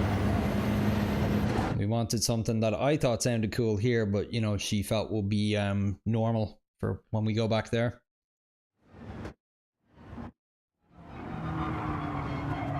It's like my daughter Cassie, her full name is Cassandra, but I just know her as Cassie, but Cassie just does not work in Finnish. They can't say it. It's a koste is a hand as well, so kind of causes confusion.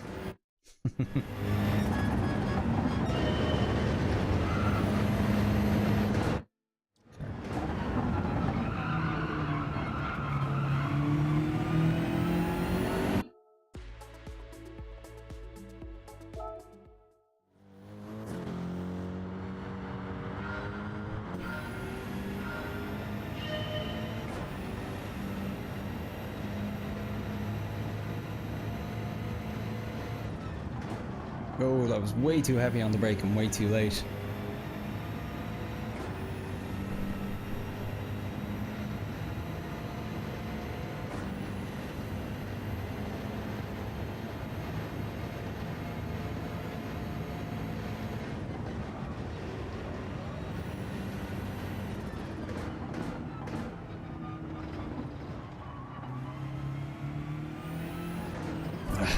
Still understeered, even being as late as I was in the throttle there. Angle of attack was all wrong.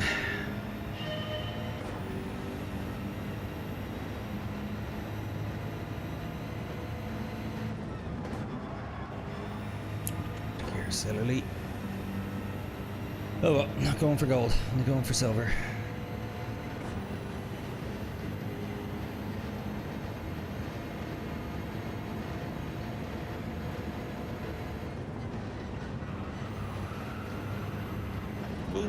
Jeez, just completely lost control of it.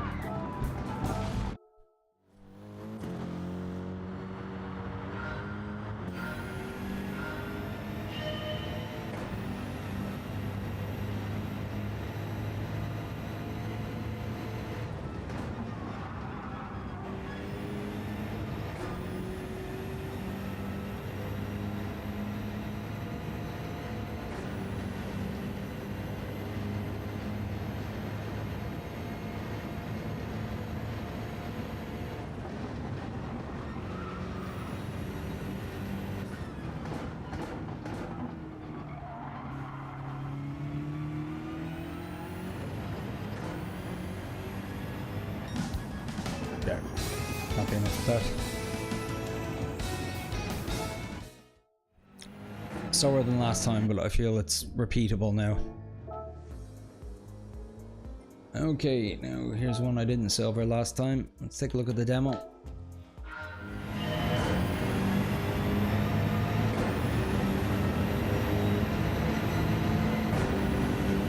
This was just flat the whole way downhill. Okay, there's a bit of braking there.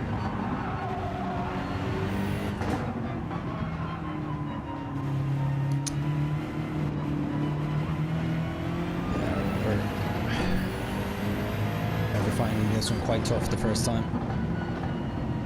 Cheers, bud. Let's actually start with braking points this time, though. It didn't take me long after I identified them there on the other one. So handy enough, it's just like flat out the whole way down here. It's just a case of keeping it controlled.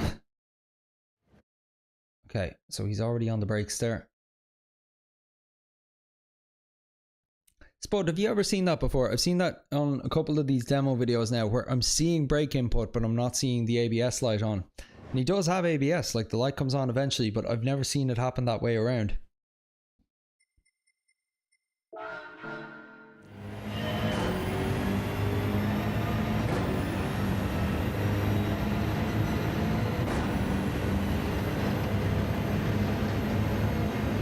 Now, where could he be braking? Is it as the start of the curb? It's probably a little later.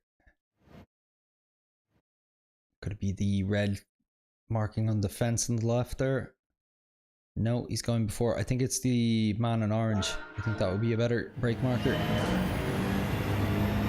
You've not studied the demos, to be honest. Yeah, no, I'm just saying it's a weird quirk that I haven't seen before, like compared to reviewing people's fastest laps on the dailies. Okay.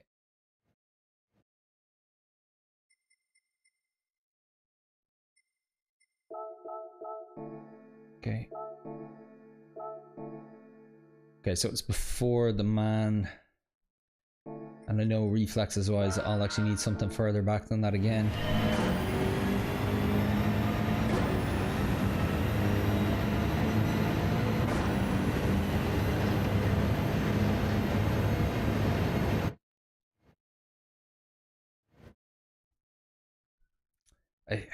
I think I'm pretty much just going to use, as I see that fence come to an end on the left, right about to hit the edge of my screen, I'm just going to hit the brake then. And it's an interesting one where he dabs it to 50, doesn't go back, or he does go back on the throttle, but you see that only like 2% for a moment, and then he's back on the brake again. Here, 100. So it's a 50 coast, 100 once you pass the curb. Keep it in third. Back on throttle. So much to take in with this one. I think this is going to be a little bit of a feeling one for me.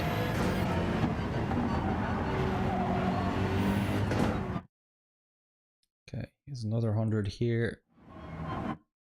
Keeps it at 20. Okay, just lifts around the last corner. So we saw there. Okay, well before the pedestrian crossing actually. Just looking for a final brake marker. So we have the next fence, this one. Okay, and then as soon as you come off the next curb to 100, and just only for a moment, bring it back around the corner. Now, what could he be using here? It might be that text on the ground. MC Heiser.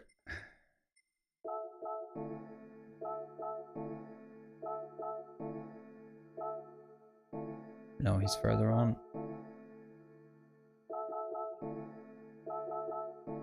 It's those chalk markings. It's the pink chalk. Okay, the pink chalk pretty much. So as that pink chalk is getting very near the edge of my screen, brake again for 100, trail at 25, and then coast through this last one in second. Okay. You think you get on better with the Tigeny style approach for the main markers, then I feel it out. If I try and study things in detail, I can only retain so much of the information I see on screen. I know what you mean.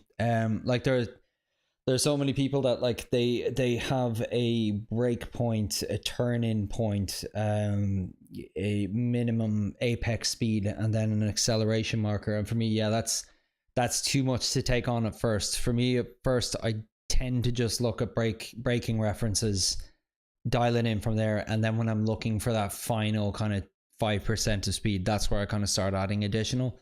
It was just as I was saying earlier, in kind of hairpins or in kind of like decreasing radius turns, I do like having acceleration markers for those. But yeah, with breakpoints though, I do look at the amount of braking. I think that's obviously important too. Like you can pick out a breakpoint, but if it's like 100% for kind of like 3 seconds versus, you know, 100% and then drop it down to 25 right away, that's important to know.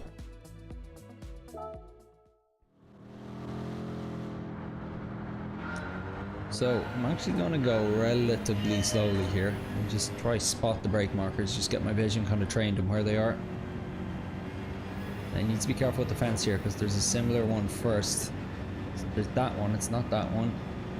Okay, so we will be braking there. It's just for 50 actually, and then we do go to 100 here obviously. And then it's that pink. Again, it's only for carrying the speed. I think that brings him down to second gear. And lifts around. Oh, will I make it?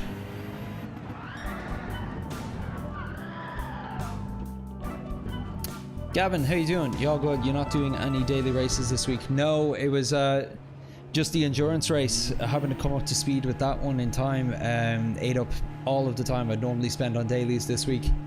And I just knew coming into it tonight, given the rank I'm at the moment, there's no way I will be able to compete at mid B rank on a combo as I'm familiar with. So fortunately skipping the dailies this week, but still want to keep the streams going and want to keep improving, so using this as a chance to finally catch up on the Nurburgring. And by catch up I mean learn how to do it for the first time, because like aside from the odd bit of single player content, I've never gone on this course. So just went through my first set of bronze medals there through each sector and the one lap attack, and now working my way up through silver. So we'll see how far I can get. I'm only going to be on for about another 20 minutes though, but to be honest, happy enough to have completed bronze. I wasn't even sure if I get that far. How are you doing, Gavin? Are you racing tonight?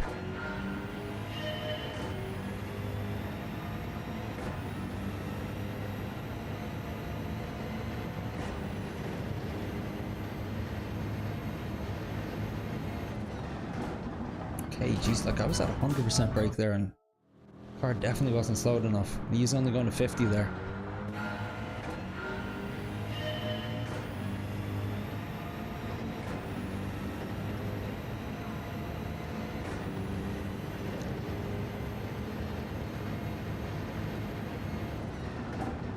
He's braking earlier than I thought he was, definitely.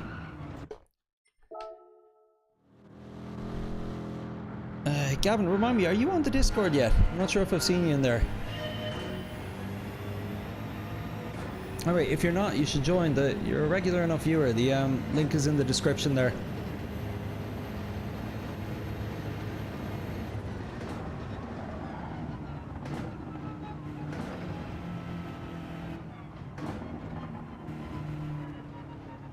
Almost. Fastest Swift in Cat B, 117. Nice. What is Race B again this week? I'm kind of out of the loop. I haven't even been following any of the other streamers and their dailies. Been a one-track mind this week with Watkins. I'm going now Nurburgring.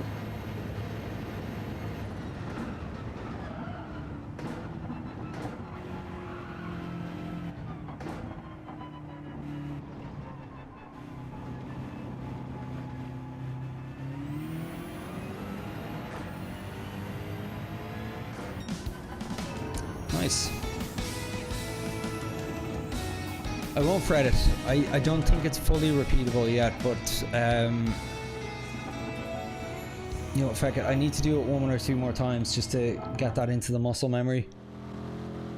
I want to actually start learning the sectors at this point, and I got that too quickly. Not a humble brag, just luck, as you're about to see, because I don't think I'll be able to repeat that.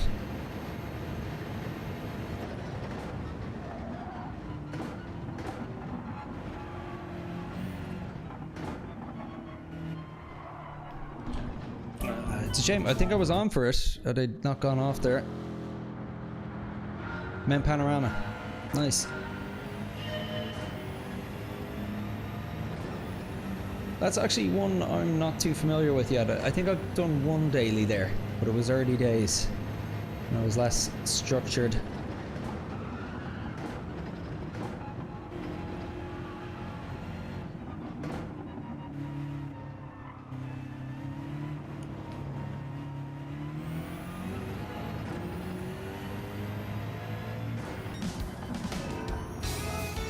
Yeah, and I messed that one up a tiny bit, but I was just a little faster through the final 2 corners, but my initial braking was bad there. Good to know it wasn't a complete fluke though.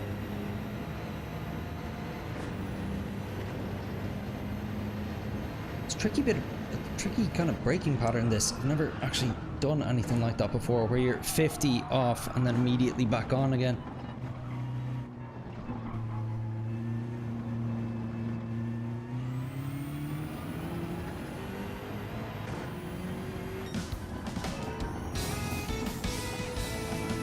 Oh jeez, almost got a gold there. Okay, no, we'll move on. I'm not going for golds. Not yet.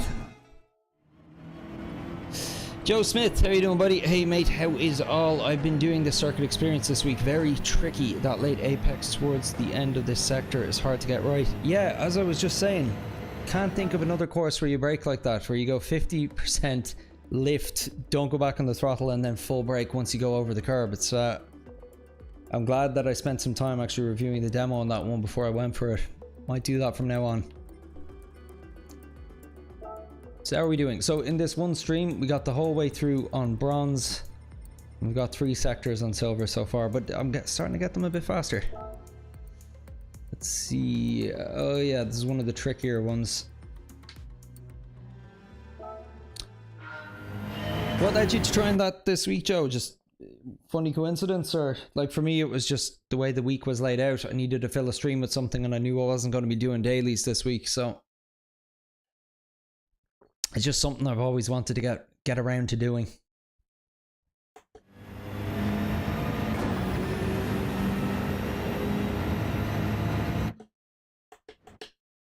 Okay, So let's just watch through. Yeah, it's a tiny gap. Oh yeah, I remember this one a good bit better. Okay, he's braking earlier than I thought. I thought the braking point was where the cobblestone kind of path on the right ends there. He was a good bit earlier. I remember this one actually took me a long time to bronze even, so I became a bit more familiar with it.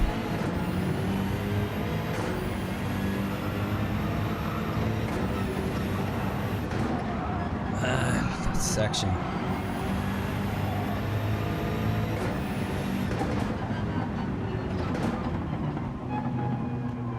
There's just so much going on here. I don't know if I'll be able to replicate exactly what he's doing. And that downhill, there's a lot of lifts and nudges. Okay, let's just try to get this first braking point and we'll go from there. Okay, so he was alongside this white pattern.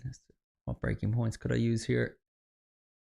I think he was about a car length into that white pattern there. Let's just see. I'll swap to his tail cam. Let's look for the lights to come on. Okay. Oh. What could he be using as a breakpoint there?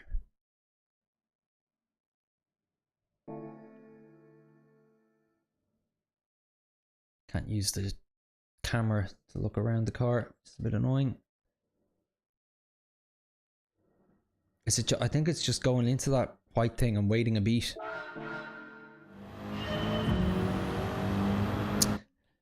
Joe Smith, just coincidence, mate. Been wanting to do it for a while, just putting it off because it's so daunting. Yeah. Maybe you and I will have a race around here next week. See who's learned what. Not that I'm confident in what I'm doing.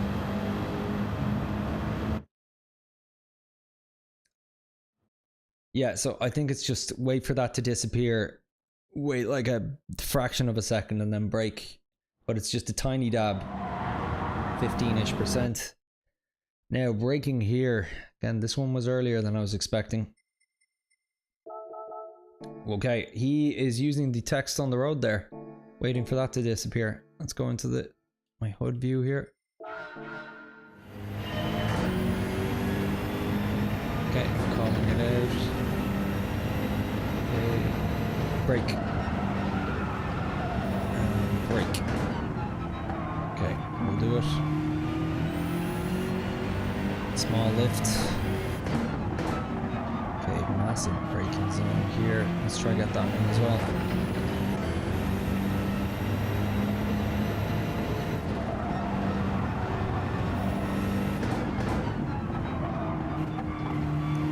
Small lifts going around this one.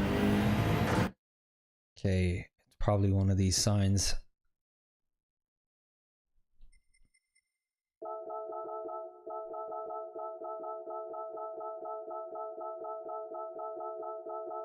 Anyone else like to go this clinical, or are you just a bit more go for it and see what happens? Yeah, okay, so I'll use that sign there. This is a very big one, so you're up to 100, then hold it at about just under 50. That's the type of one I normally use an acceleration marker for, but it's just too much to take in here. Flat out, flat out, flat out, flat out. Still flat out somehow.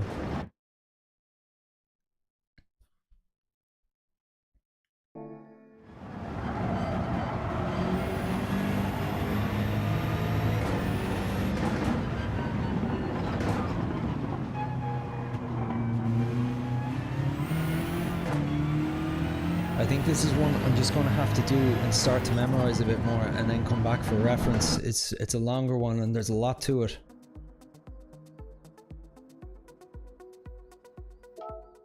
I would be surprised if I manage to get this one before I finish up the stream in 10 minutes, but we shall see.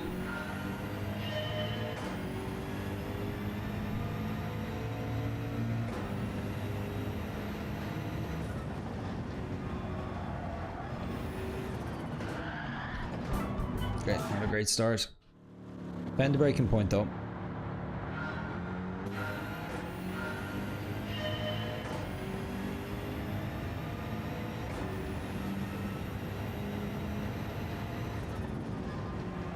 too aggressive on the brakes that time.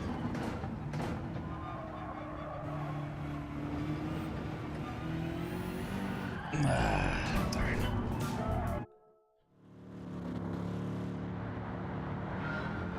Just bad exit, set me up wrong there. Okay, smaller dab this time. That's all you need.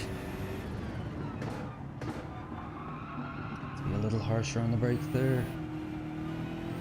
Okay, he does a small lift going around this one. Oh, no, sorry, this is... Sorry, there's a small lift going around the other one. That's one of the bigger braking ones. See, I'm already lost and I'm not even 3 turns in. F1M Plays, I'm off for tonight. Good night all. Cheers, dude. Thanks so much again for tuning in. I'll catch you next week when I'm back on again. I'll post the timetable on Monday as always.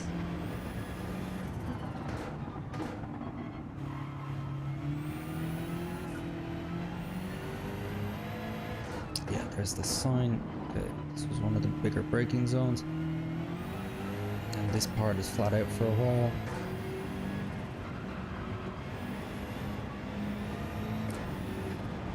Okay, so he's braking a little bit further back.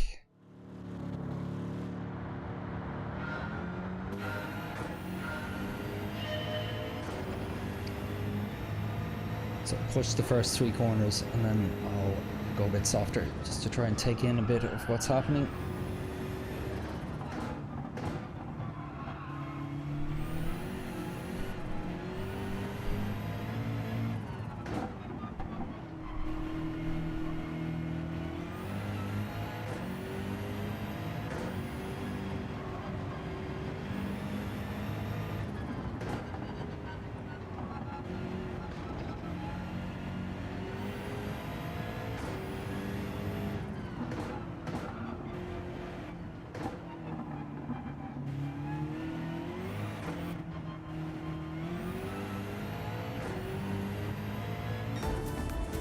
Not a million miles off of silver already. Bit of learning the braking points and a bit of winging it. That's my approach. Yeah, it's... For me, I like to at least get the first few bits down. Then as I'm struggling for my final bits of time, I'll start doing it maybe 1 corner at a time. I kind of almost need to wait until the first few corners are second nature, particularly when there's this many of them.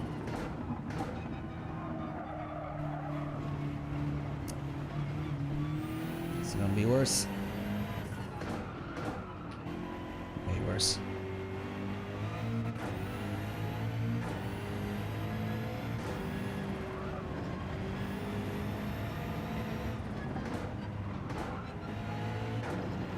Definitely would have found, like, I would have lost about half a second braking too early on that last attempt.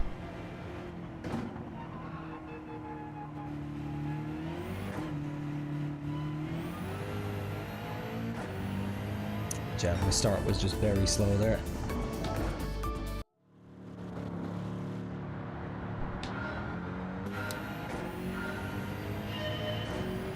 I'll get silver on this, and then I'll call it a night. I'm close enough. I reckon I can do it.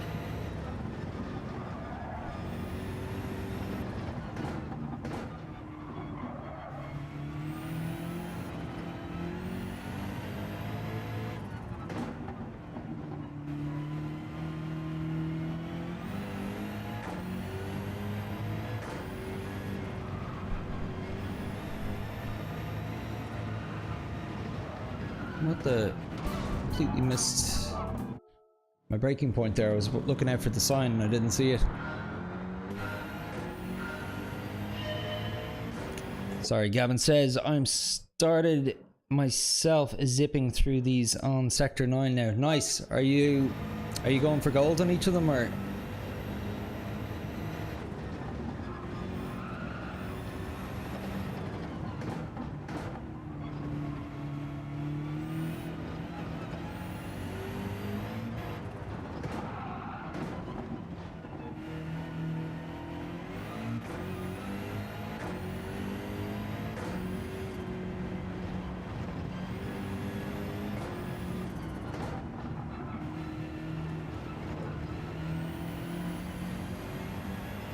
Not yet. Doing the same as me then. Just trying to bronze it first.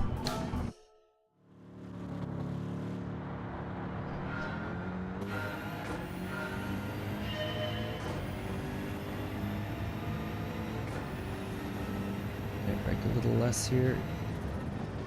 That's all I need. A bit harder here. Let's get close on that apex. Final lift. 50. Okay, bad start. Doing a small lift there just to keep control. Curb starts, brake in.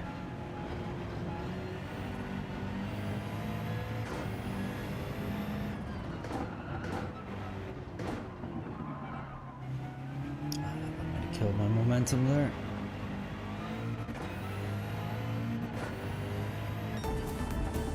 Close, no cigar. Getting there though. Like I'm seeing the very obvious places that I'm losing time at least.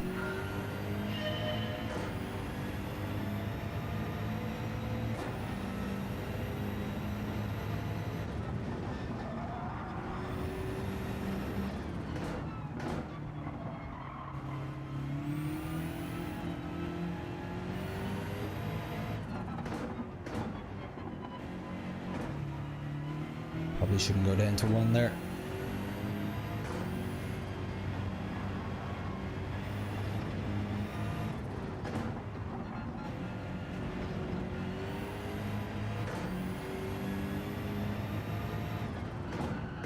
Ah, that was too hard. Okay. Pushing too hard, I mean.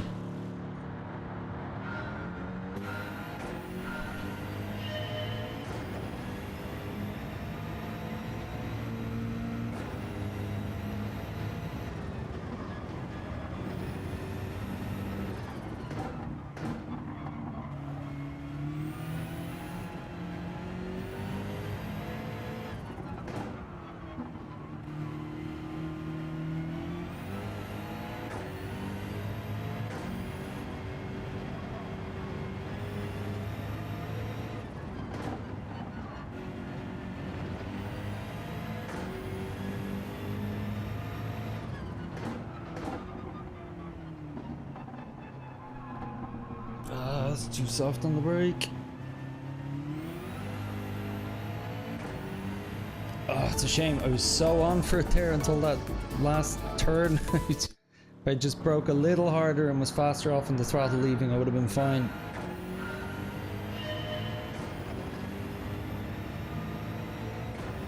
Probably lost half a second there alone.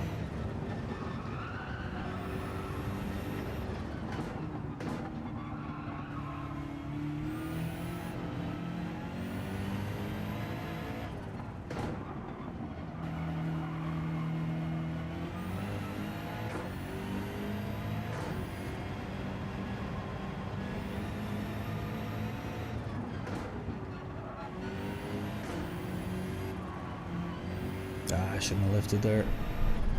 That was a mistake.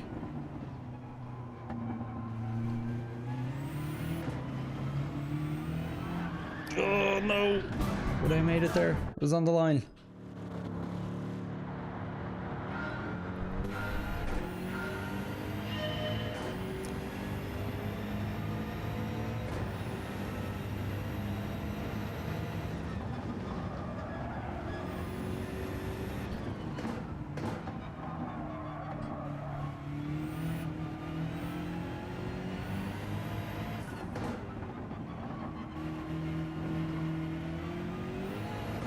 Best start, but I can make it up.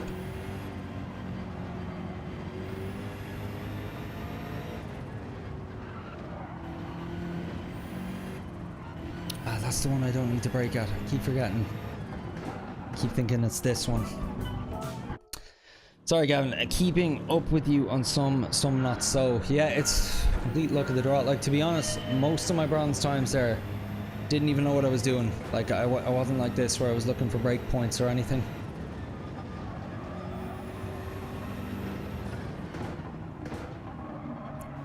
Just going around trying to feel it. I find, like, Super Jonico, who was in the chat earlier, was saying to me, like, for bronze you kind of don't have to push, you just need to keep it on track.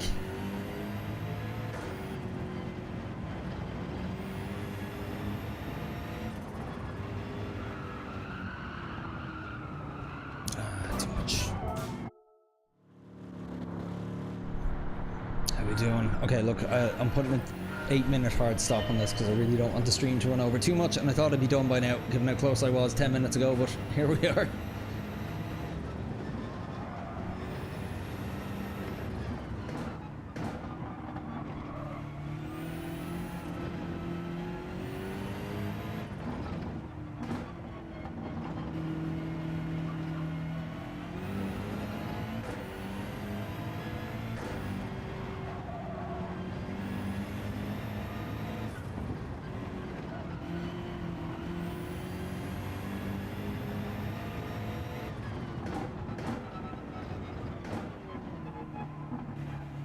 I think this is it.